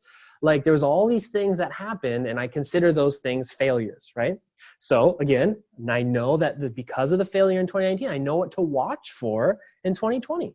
So this year I started running again. I signed up for a little 5K. Like it's going to be a beast to get back into it, but I learned from 2020. What was successful in 2019? Well, I had a really good year of building a relationship with my son in 2019.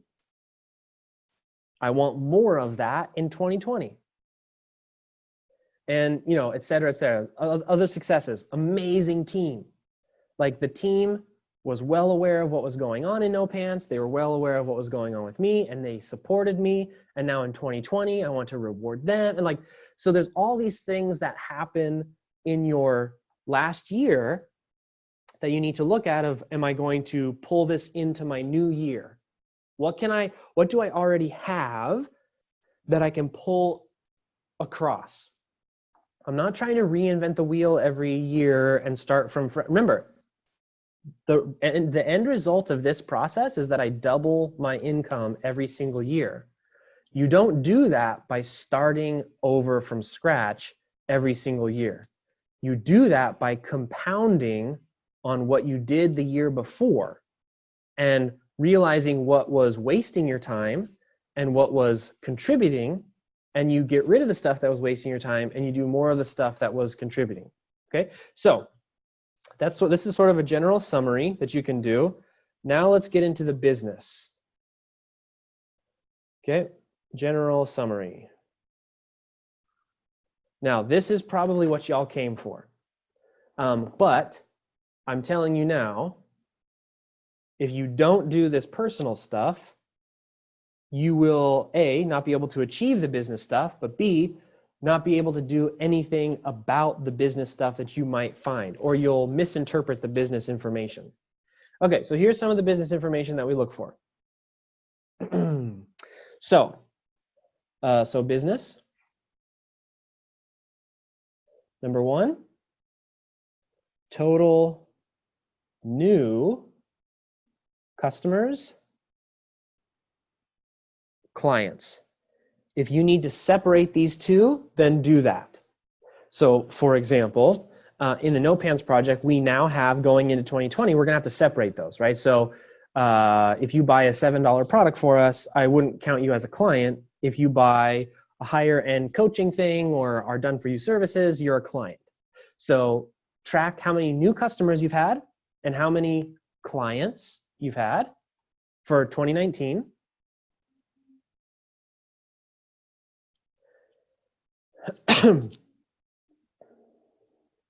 And then set 2020 goals for this number. Remember, based on your why. And this is why you have to do the personal stuff first. Because if you start with the business, well, I mean, what are you going to do? You're going to try and build the biggest, best money-making business you can make. And so you may have gotten 15 new clients in 2019, and without going through the personal piece of how you felt and how it was like, and were you draining yourself? Were you constantly stressed? You may look at 2020 and say, okay, well, I need 30 new clients. And that might not actually be the right answer. The right answer might actually be that in 2020, you need 10 clients. But those 10 clients need to be paying you more because you want more income. Okay, now you have an informed piece of like guiding process, system, whatever you want to call it. You have a metric by which you can then inform the design of your business. All right, number two. So total new customers and clients. This is what I like. This is one of my favorites. Total new leads.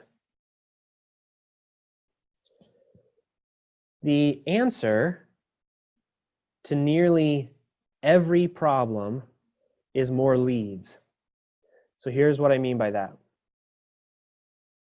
And this may sound, very surface level, but most people, and I include myself in this, can get caught up in making that sale now, in focusing on the conversion rate now, in saying I need to close this particular sale, or my webinar needs to convert at XYZ. When in reality, even if you have a very low performing, let's say webinar, for example, maybe only 0.5% of everybody who registers actually buys something. Well, there's a lot of work you can do to improve the offer and to improve the webinar and to improve all these different things, or you could just put it in front of more people. Same with closing sales and closing leads. Maybe you only close 1 in 10 phone conversations that you have. Oh, now you can rack your brain and try to you know, how am I going to figure this out? I need to like get this to 1 in 4 because that's the metric that everybody says is like a good closing rate for my service, and et cetera, and et cetera. Or you just go get 10 more phone calls. So when you're looking at the hierarchy of difficulty in terms of what is more difficult to achieve or improve, typically sales conversion is one of the hardest things to improve, and getting leads is one of the easier things to do. Whether you're doing that with Facebook ads, whether you're doing with cold outreach, whether you're doing etc. Now, speaking of Facebook ads, let's say that in 2019, you got 150 leads and that turned into 5 clients. Now, looking at 2020, you say to yourself, oh my gosh, I need 5 clients a month, right? For whatever reason, maybe it's how you're pricing, whatever your goals, whatever that might be. Well, then in 2020, you could say, maybe I got these 150 leads via cold outreach, and it took me forever to get that many people. I had to look at so many emails. I had to use LinkedIn and email, and whatever that process is for yourself. I use social media, however you got these leads. Well, if you know that you want 5 per month, then you have to make a different set of decisions in 2020. In 2020, it might be the year that you finally master Facebook ads. This is the year that you overcome the fear. This is the year that you get into the investor mindset of, yes, I'm spending money on advertising, but I'm doing so I can grow my business, so that you can get 150 leads a month, or maybe 150 leads a day. But again, your 2019, when combined with your why, informs your 2020 direction. And then remember, what would this be? Are we trying to achieve this in 1 week? No, this is our 2020 goal.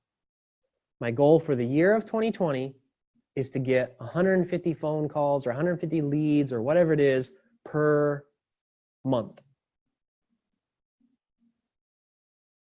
With the understanding that if that's the only thing you focus on, with the mentality of it's going to take me a year, but that's the only thing I'm going to focus on, I won't get sidetracked, I won't, you know, jump around and try new things and hop all over the place, probably it'll only take you like 2-3 months, because you'll have implemented the power of focus. Okay. So total new customers, total new leads, excuse me.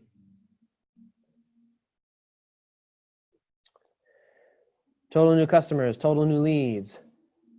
And look, maybe you have no new clients in 2019. Well, that informs what you should be doing in 2020, right? If you have no new clients in 2019 and you're like getting sidetracked by all these online programs of how to scale your business to $250,000 a month, maybe that's not serving you right now. Because you need to figure out how to get your first clients first. And so you should be focusing on first client acquisition. Okay, number 3 is LTV, and we'll just say average. So this is lifetime value. The very simple way is to take total revenue divided by number of customers or clients. And I do this annually. So, you know, there's obviously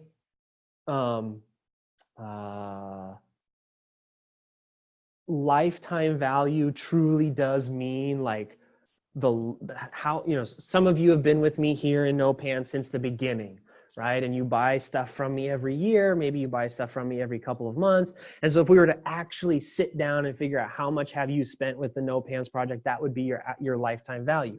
Now, we could do that. We would just go back to, I think did we start this in 2017? We'd go back to the summer of 2017. Gosh, that feels like so long ago. Is that when we did it? 2017? I don't know. We go back, let's just say we go back to 2017, we take all that revenue. Let's say it's something probably like 3.5 million. And then we would divide this by our total customers, clients. So maybe for customers, we've had, I don't know, let's say we've had 2,500 customers. So what that equals is 100, and then divided by 2,500. That means that each of our, whenever somebody buys something from us, on average, they'll spend $1,400 with us over their lifetime value. Now, that is certainly helpful to look at, you know, the whole history of your business. How much have you made? But when you're doing the annual review, I just look at the past year. What was the lifetime value of new customers within a year? Now, why does that matter? Well, because, like, cool that somebody will spend $1,400 with us over the course of 3 years, but in terms of cash flow, if year one they only give me $7 and I'm spending $50 to get that $7 customer, maybe in ads, maybe when you take ads plus the cost of staff, or, you know, plus taxes, plus all these different costs, it costs me like $50 to make a $7 sale, and I don't actually see the full $1,400 until that 3rd year. It means I can't actually advertise my business because I lose too much money up front. So that's why I look at a year, right? So let's say that it costs me $300 to sell a $500 program, but I also know that within the year, on average, the lifetime value of an average customer, because I did this math I just showed you, let's just do a pretend, okay? Let's say pretend company does $250,000 a year as a freelancing company, and we sell, let's just say $100 appetizers, okay? We'll say $100 appetizers. And let's say that in this year, we sold 125 appetizers. Okay, it means that on average, our average client is worth $2,000. So in other words, every time somebody buys an appetizer from us, maybe they themselves don't go on to spend $2,000, but from that pool of 125 customers, they average out to about $2,000 each in lifetime value for the year of 2019. What does this mean? What does any of this mean? It means that if you want to make, if you want half, let's say for example, that you want to really grow and scale your business, it means you could very realistically go out to the advertising world and spend $1,000 to sell a $100 appetizer. Why? Well, first off, let's talk about why that's possible, and then we'll talk about why you'd want to do that. Well, because you know that on average, when somebody buys buys a $100 appetizer, they spend $2,000. So your profit is $1,000 per appetizer, meaning the front end thing that you sell. Okay, so every time you sell an appetizer, you just made $1,000 in profit. You may not get it today. It might be something that they buy from you in a week or two, but you could spend $1,000 and still profit $1,000. Now, would I recommend going out and spending $1,000 to sell a $100 app? No. But knowing that this is what could happen gives you leverage to inform your 2020 decisions. This is why I recommend cold outreach before you turn your Facebook ads on. And it's not because I want you to like go through the grueling brutality of cold outreach. It's because you need some baseline number. Now, if cold outreach isn't your thing and there's a, maybe you just want to do referrals for a year or whatever it is, and you don't have to do this for a year, obviously, but let's just say, for example, what we're trying to get you to do is have a baseline number so you know how much on average you earn per customer or client. That way, you know how much you can spend. So you're not spending blindly. Now, hopefully, you're coming in here and you're spending $50 to sell a $100 app. And so it makes you even more excited to sell a $100 appetizer because you know there's $2,000 more waiting for you on the back. But these are the numbers that you look at to inform your 2020. And these are the numbers that you look at to double your profits and your income every single year. Now, you may say, how is this going to double my profits every single year? Well, if we know that our current lifetime value for a new customer or client is $2,000. That's what it was in 2019. Let's just pretend. Okay, great. That's wonderful. That's a really good job. We're doing great. We're selling things. It's awesome. Well, let's break down, again, let's analyze why, how, what was in place to make this happen. Okay, well, let's say that we have our $100 appetizer as we teach in the No Pants Project. And then let's say, for sake of just simplicity, because I just want to do easy math, because it's late in the day, we have a $4,000 main course service, okay? Maybe it's a sales letter that we sell, okay? So we get $100, or maybe we're doing copy critiques. And this is a sales letter. And that's our business right now, okay? So $100 and $4,000. Okay, let's say that on average, 50% of these people will buy this thing, right? That would mean, on average, when somebody buys the $100 appetizer, half of them will buy the $4,000 thing, which means on average, that's $2,000 every time somebody comes in. Okay, that's how that math works out. All right. And let's say that moving into 2020, our why is, let's say, peaceful profits. And we know that part of what we hate is marketing.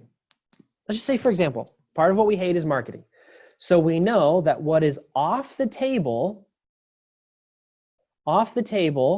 is new marketing. Because we just hate it, we don't want to do it. We're happy with what's going on now.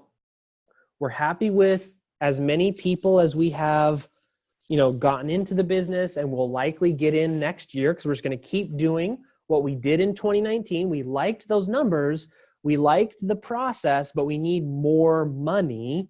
And maybe even we need fewer clients, but we need more profit in what we're looking at. This is 2020. We want to double our income at the same time. Okay, so to double our income, we need this number to go from 2,000 to 4,000, for example. Okay, so that means we need to offer something else. It doesn't mean we need to go get new marketing. That's not our definition of peaceful profits. We don't want to do more marketing. We want to take the people we have, we want them to spend more with us so that our profits double over time. Okay, let's say then that we offer a $4,000 a month daily email service. Okay, and let's say on average, because some people will try it for like a month and then quit. Some people will try it for 3 months and quit. Some people will keep us for the entire year and year after year after year after year. So let's say that on average, they will buy this from us, or this is our plan, right? This is the plan that we're putting together for our 2020, is I want to go out and I want to sell this $4,000 a month daily email service to the people I already have and also to people I have in the future. And I'm going to assume, just because all I can do is make my best guess, let's just assume 6 months. Let's make that our goal. Hopefully we blow past it, but that's the goal that we're shooting for. What that means is that this service is actually worth 6, 6, 12, 24, $24,000 per person who buys. Now, not everyone is gonna buy, okay? And let's say that this is what we call in the No Pants Project our dessert. So this is one of our big profit maximizers. This is the thing that helps us to create profit in our business. So we're only really selling it to people who have purchased our appetizer, okay?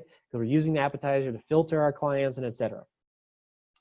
Now, let's assume, because some people will buy a sales letter and they won't buy the daily email. Some people will buy the daily email and they won't buy a sales letter. So let's assume that 50% of the people who buy an appetizer purchase our main course. And then let's assume that just because we start to offer it to people who get in on our appetizer, let's assume some crazy number. Let's assume that like 10% of the people buy into it, okay? So we sell 10 appetizers, maybe it's 10 copy critiques. And of those 10, let's say 5 of them buy a sales letter from us, but only 1 also buys our daily email service. Well, 10% of 24,000 happens to be $2,400. We add the original, because this hasn't changed. Again, we're taking what was in 2019 and we're rolling it over into 2020.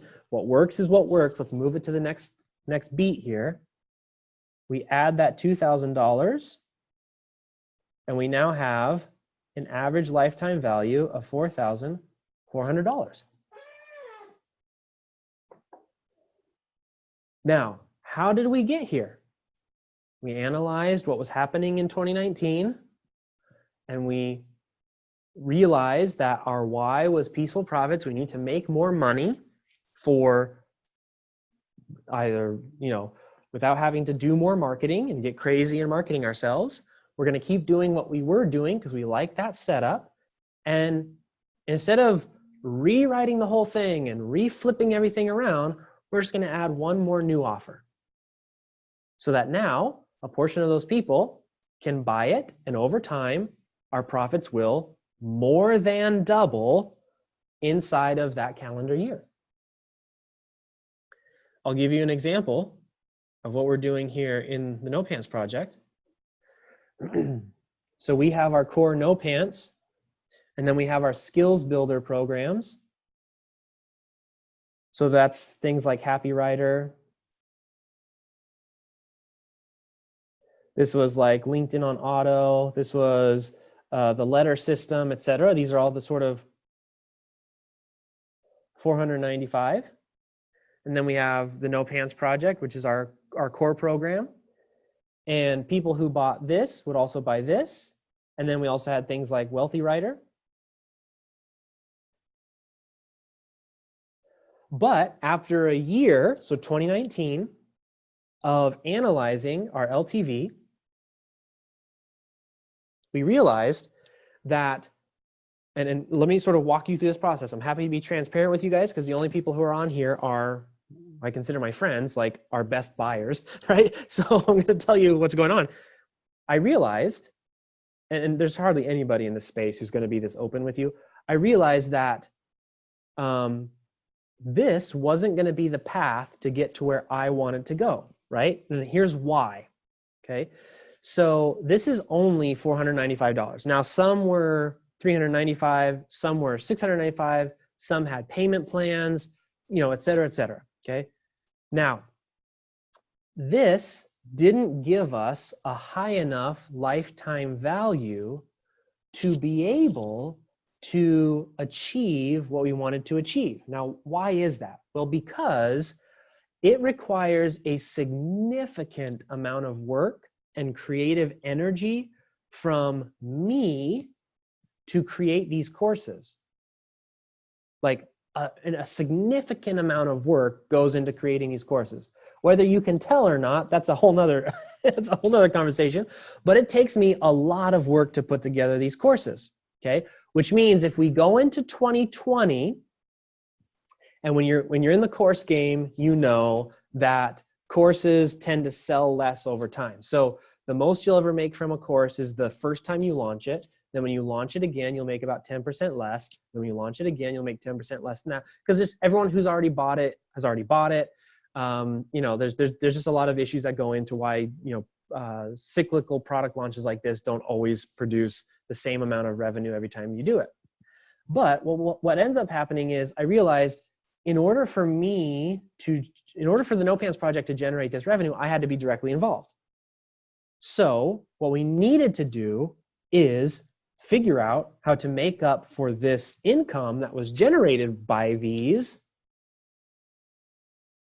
with many fewer people, meaning we don't have to sell 150 of these every time we launch. We can maybe sell 1 or 2 things. And it could be delivered in a way that over time, I don't have to necessarily be directly involved. And this is what birthed the Done For You agency, which we are building on the back end of the No Pants Project. Because, for example, it's $30,000 instead of $500.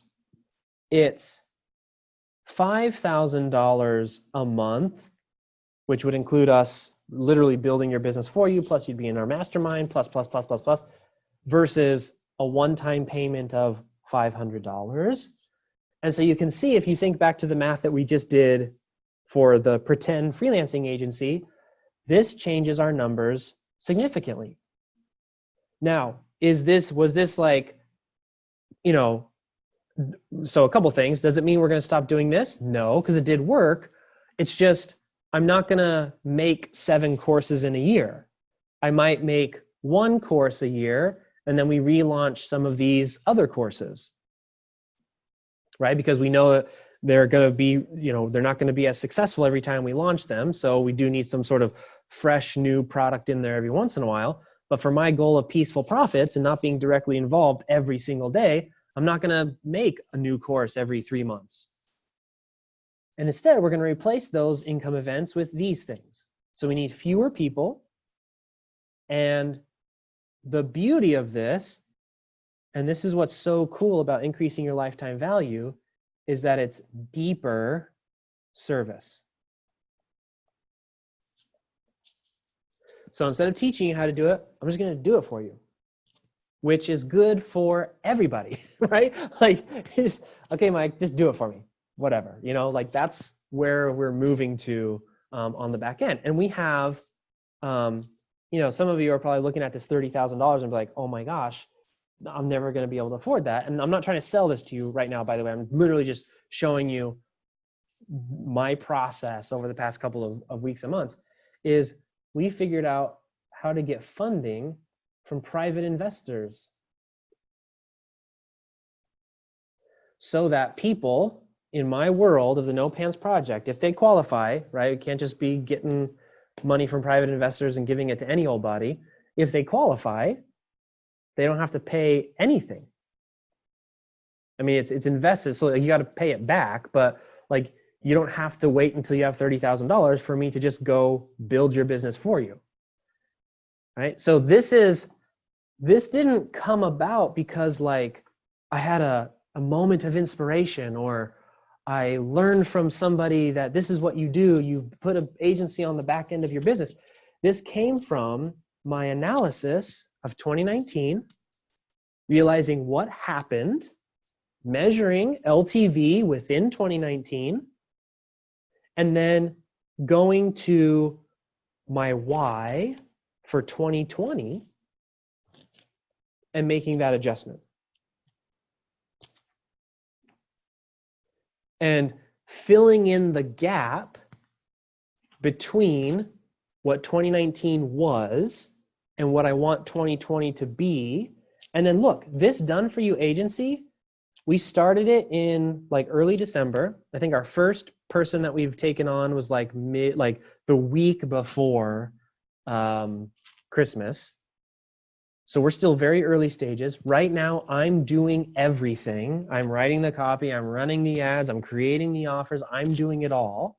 But by the end of 2020, through very consistent and focused effort and amazing people as part of our No Pants Project team, the team will do this and be able to replicate what I could do for someone.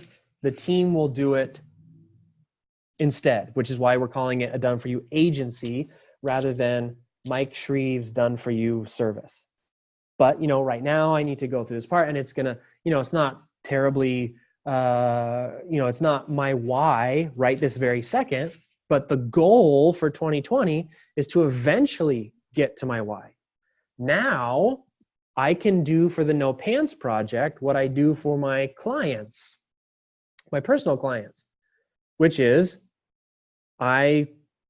it's so cheesy, and I wish I had a better way to say it, but I help people make $1 million. So I call myself the millionaire maker. I don't actually say it out loud, but just in my head, mentally, I view my confidence is I'm a millionaire maker. So part of this $30,000 and part of the $5,000 a month and part of the mastermind that we're going to have and part of this whole thing that we've got with this Done For You agency is that's our goal. We're just going to help people build $1 million companies that's based around peaceful profits, right? From what we've learned, from the hard lessons that we've learned, from the skills that we've developed, and blah, blah, blah, blah, blah, blah, all that kind of stuff. So to give you an idea, in 2019, our LTV, let me just check, I have my numbers here. Our LTV was, hold on one second. Let's see, where are we here? Number of new promotions. Oh, here it is. Our LTV was about $670. And that's because we have $7 offers. So our number of customers, because it's a front end offer that we run to cold traffic, is like literally in the thousands. So we had thousands of customers in 2019, and we didn't really do a very good job of even selling them into the 495 or really into the No Pants Project, to be totally honest. It's only been probably like the past 2 months that we've really kind of sent it to our email list and things like that. But again, that's our 2019 lesson learned. We're going to make that adjustment in 2020. But if everything stays the same, if we don't add new leads, if we keep selling this $7 thing as the way, blah, blah, blah, blah, and this conversion rate of this stays what it was in December, and this becomes what I think it will be, because we haven't actually offered it yet, then our LTV will go from 670 to something closer to 8.5. Now, what does this mean? It means we need fewer new customers to make more income, which the purpose of making income in the No Pants Project is to donate it to charity, which is also part of why by the end of 2020, I gotta not spend so much time in it because I don't actually make any money off of it. So, but this is what we're doing from 670 to 8,500 if all the numbers pan out. Now they may not, they may be better, they may be worse.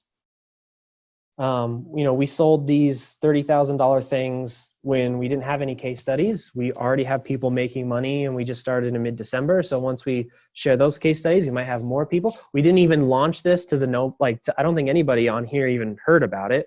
We sent it to like a very small list, like 130 people, maybe 200 people. So this is how you make these adjustments. Okay. And then here's 2 other business related questions. Sorry, I didn't want to go on that too long, but I know a lot of people were wondering, like, how does profit factor into all this? And then we have whatever number we're on, let's just say number 1 again, total revenue. And then we'll say number 2, total profit. Okay, so total revenue, total profit. This is a very important measurement to take because this is that you're doing your taxes. This is that you're doing your health insurance. This is making sure that you're getting your payouts, etc. And so for some people, let's say, for example, you may have a very successful business, which I have definitely been a part of many times over the 10 years. You may have very big revenue, but very small profit. And then maybe your 2020 goal is, let's just say, for example, it's peaceful profits. So if that's your why to inform the problem, so let's say that you had 100K a year, but you only brought home 30K after all was said and done, this is a problem. So here's the problem. Now, how are we going to address it in 2020? Well, we're going to look to our why, peaceful profits. So it probably doesn't mean to turn this into 300K, right? Because what would that mean? If we turn this into 300K, it's more clients, it's more marketing, it's more systems. You're probably gonna have to bring on team members. And if peaceful profits is your goal, that's not the way to go. Now, if this turned to 300K, this would turn to 100K or 90K. So maybe you're like, that's the income that I want. So now you start looking at things like increasing profit per transaction, or LTV, or basically saying, like, figuring out, where did that $70,000 go? Is it because you're not charging enough per client, or is it because you're spending too much money? Again, when I look back on the No Pants project in 2019, that option did arise that I spend $50,000 a month to keep this thing afloat because of how many people we have involved. So I looked at, do I just need to reduce the $50,000 down to $10,000, $5,000? Now, that solution did not align with my why. And this is why whys are so important. Because if you don't have the rudder on your ship, if you don't know where you want to go, you will build anything that becomes available to you. And the problem with that is that life is a series of decisions.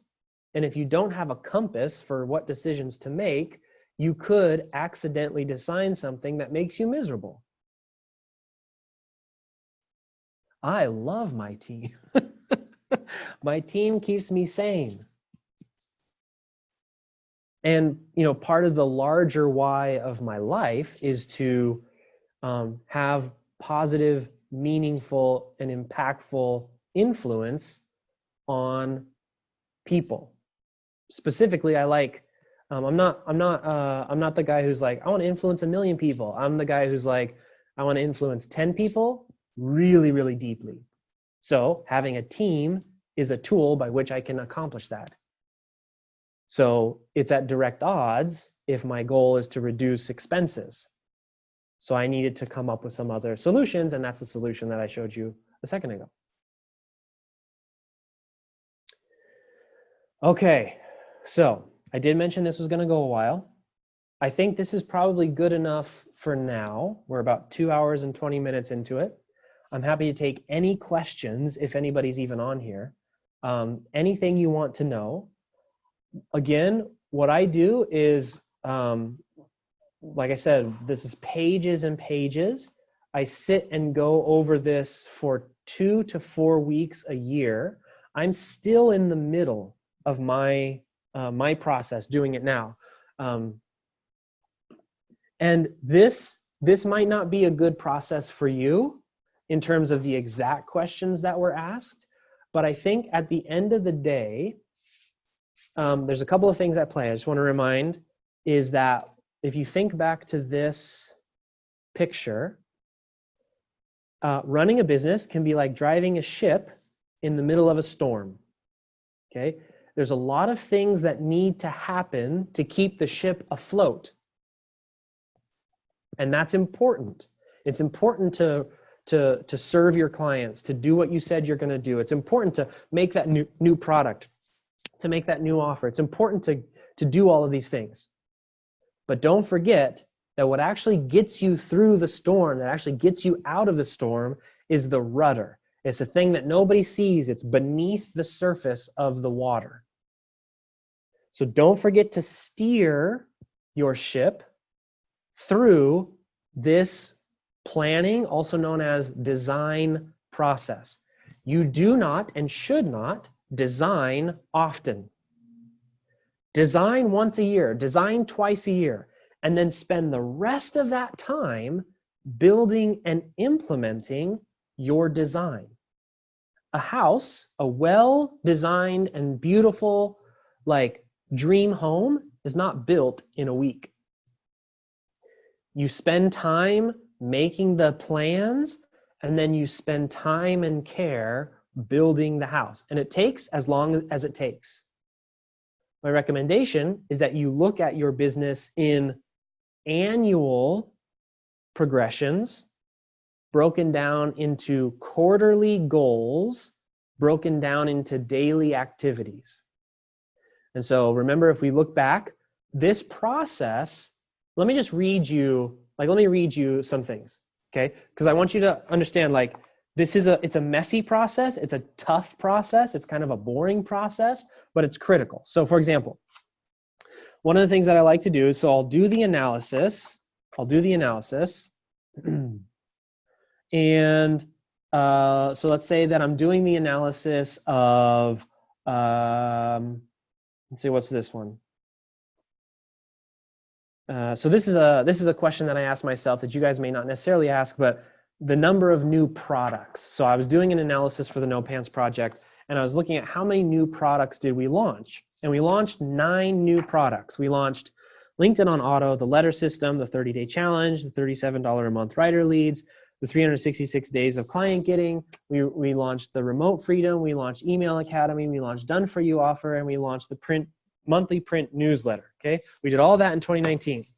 Okay, well, first I analyze each of those. I say, for like example, this one, we got a really good result. We sold out of 35 of these in 2.5 days. We got some really good case studies. What I need to do is raise the price next time we do it, and then charge for this, and blah, blah, blah, blah, blah. So I did the analysis, and then I do a section called takeaways of the analysis. This is where I start setting goals. So I say things like, I spent all year creating a bunch of products that didn't give me the result that I wanted, right? I was selling maximum value $500 products, which means, by definition, I had to keep making new products. The products that I created were geared towards this specific demographic. I maybe want to try this demographic next time, and blah, blah, blah. They're all one-off. There was no continuity, da, da, da, da, da. And so now I start to go into my goal setting. And I say, okay, so what's my goal? So for next year, I'm going to blah, blah, blah, blah, blah, blah, blah, blah. Now, and I just keep doing this and keep doing this and keep doing this. There's pages and pages and pages. Then at the end, I look at the 80-20 and I say, of everything that I've just done, because I know I can't do it all, it's humanly impossible to do it all, what are the few good things that will make the biggest impact that I will focus on in 2020? And for us, it came out to the Done For You agency. That was going to be the biggest mover in terms of what would give us the biggest result for my really big goal for the No Pants Project, which was to be able to move me out of the business in the day-to-day, and to just let me do only the pieces I really, really love, and to be owner independent by the end of 2020. So ideas will come to you, and you'll go down tangents, and you'll go down this road and that road and all these different things. Go ahead and let that process happen, and then go back and sort through all of the things that you said and all the ideas you've had and all the this and all of that, and try to drill it down to just a few simple goals that you can set for yourself in 2020. And I promise you, literally, like this is a guarantee I can give you, if you're willing to do all of that work, which I know is no fun, you will double your income in 2020. It's a guarantee.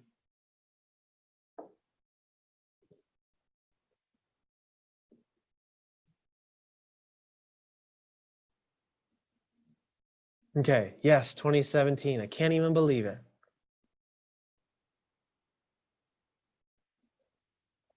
Yes, new orders of magnitude.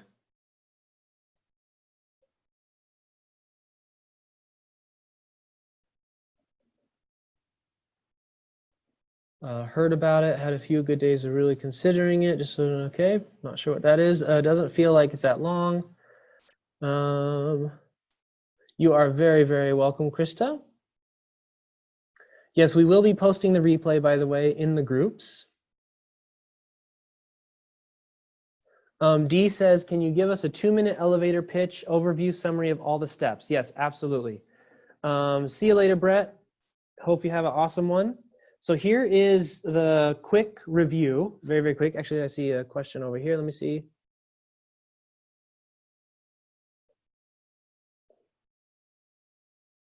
Oh, so Marnie has a really good question. What if your why is a necessary why instead of what you really want? For example, why is to get financial freedom, but I really want peaceful profits. How do I settle on my why? So here's what differentiates entrepreneurs, which is what you are, okay? Don't get caught up in the glamorization of entrepreneurship of like, you have to be a startup in Silicon Valley. If you are somebody who is trying to make money outside of an employee relationship, you are an entrepreneur. Here's what makes entrepreneurs successful versus those who have to rely on other people in order to make their income. Now, that's not a judgment of character. I'm just saying, here's how to survive as an entrepreneur. Let me put it that way. You have to give up the idea that you can't have both. You have to let go of the idea that two things don't necessarily go hand in hand. So for you specifically, Marnie, if you look at it, for example, your why is to get financial freedom, debt-free, but I really want peaceful profits. How do you settle on your why? You don't have to settle at all. Your why for 2020 is to get debt-free through peaceful profits. Now this informs all of this process that we've just talked about. Why?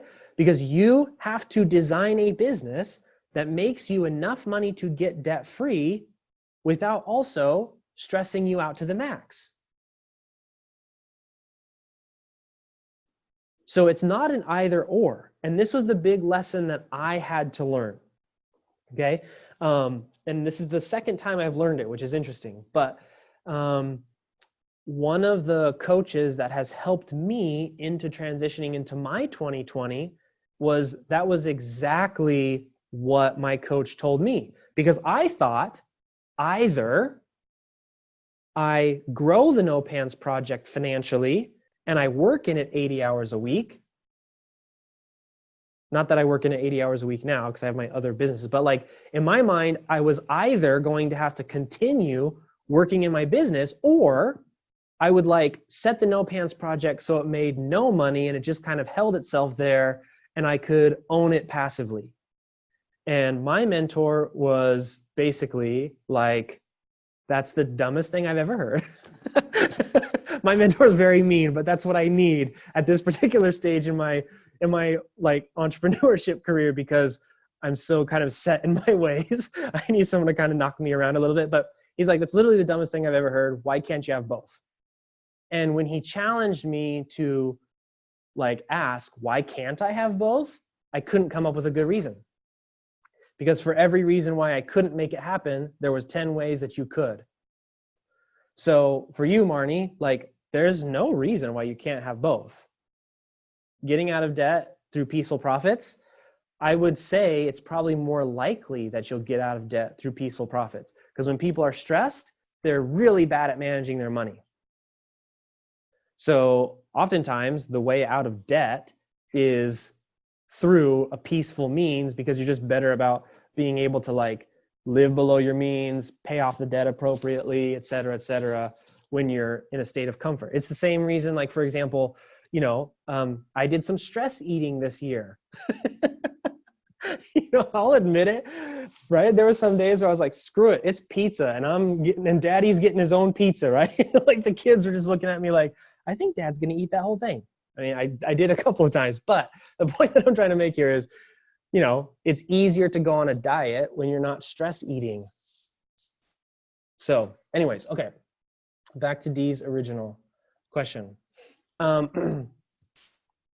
Okay, so here is the year-end planning review. So first, make sure that you're not getting overwhelmed by keeping the ship afloat. Take some time to design. What you are doing is you are being a detective so that you can figure out what happened in 2019 so that you don't have to start out from scratch in 2020. You take what was in 2019, you move it to 2020. Ultimately, we're trying to figure out what served you in 2019, what didn't serve you in 2019. Then we are going to reject or eject, maintain or improve, adopt or adapt stuff that happened in 2019 so we can roll it over to 2020. There are two sides of this review. Side one is the personal development. Side two is the business side. Okay, so you cannot do one without the other. They are both interlinked because you are the number one asset of your business. So you need to make sure that you're taken care of. Do not do this 50 times, meaning don't do this every 3 months. This is something you do once. Set your sails or trim your sails, set the heading and stick to it for a year. The personal questions are what decisions, what behaviors, who, what goals that served you or didn't serve you, what goals did you set, and how many of those did you achieve? And then for the business side, let's see, for business side, we have total number of customers, total number of leads, average lifetime value, total revenue, total profit. And then there's a general overview you can do, which is what was successful, what was not successful, and then an 80-20 of basically what I did in 2019, if I just roll that over into 2020, is going to help me get most of what I want from 2020. And then what you do is as you're going through this analysis, you break it down into goals. You make a list of all your goals. You don't judge or analyze until the very end. When you've matched your goals to the why, and then from the why, you can, it will inform the fewer goals that you set for 2020. And that's it. The more time you spend thinking this through now, the less trouble you'll have in 2020. And then of course, there's the element of discipline of just sticking with the goal that you had, which is why one of the questions we ask is, what goals did you set last year? And how many of those did you obtain? It's really important to hold yourself accountable, right? Like, I'm not opposed to the like whole Grant Cardone 10X and like dream big and all that kind of stuff. But I think also a level of accountability is really important of just being like, okay, maybe let's not set 50 goals this year. Maybe let's do 3 that we can achieve. And then we can over time build the muscle of achievement. Okay, my friends. speaking of binging on entire pizzas, I believe that I have some tasty tacos waiting for me at home with my babies. And so I'm going to wrap this up. Thank you all to everyone who has joined me here. We're going to put up the replays to this. As soon as I hop off this, I will get in touch with my crew to put the replays up whenever it's available. I don't know how long it takes to render anything like that. Recommend that you guys do this. It really, really will make a difference. Like I said, I've been doing this since 2014, and my income has doubled every single year as a result, which is a pretty profound thing. Not to say that like that's an achievement that I've, not to like toot my own horn, but like that's how powerful this is as a tool. And it's a mixture of several other people's planning processes and et cetera, refined over the time and blah, blah, blah, et cetera. Recommend you do it. Even if you only do it for a couple days, it'll probably give you some pretty good breakthroughs. So, all right, my friends, I am kaput. I hope you have an awesome rest of your day, and I'll see you all around the interwebs.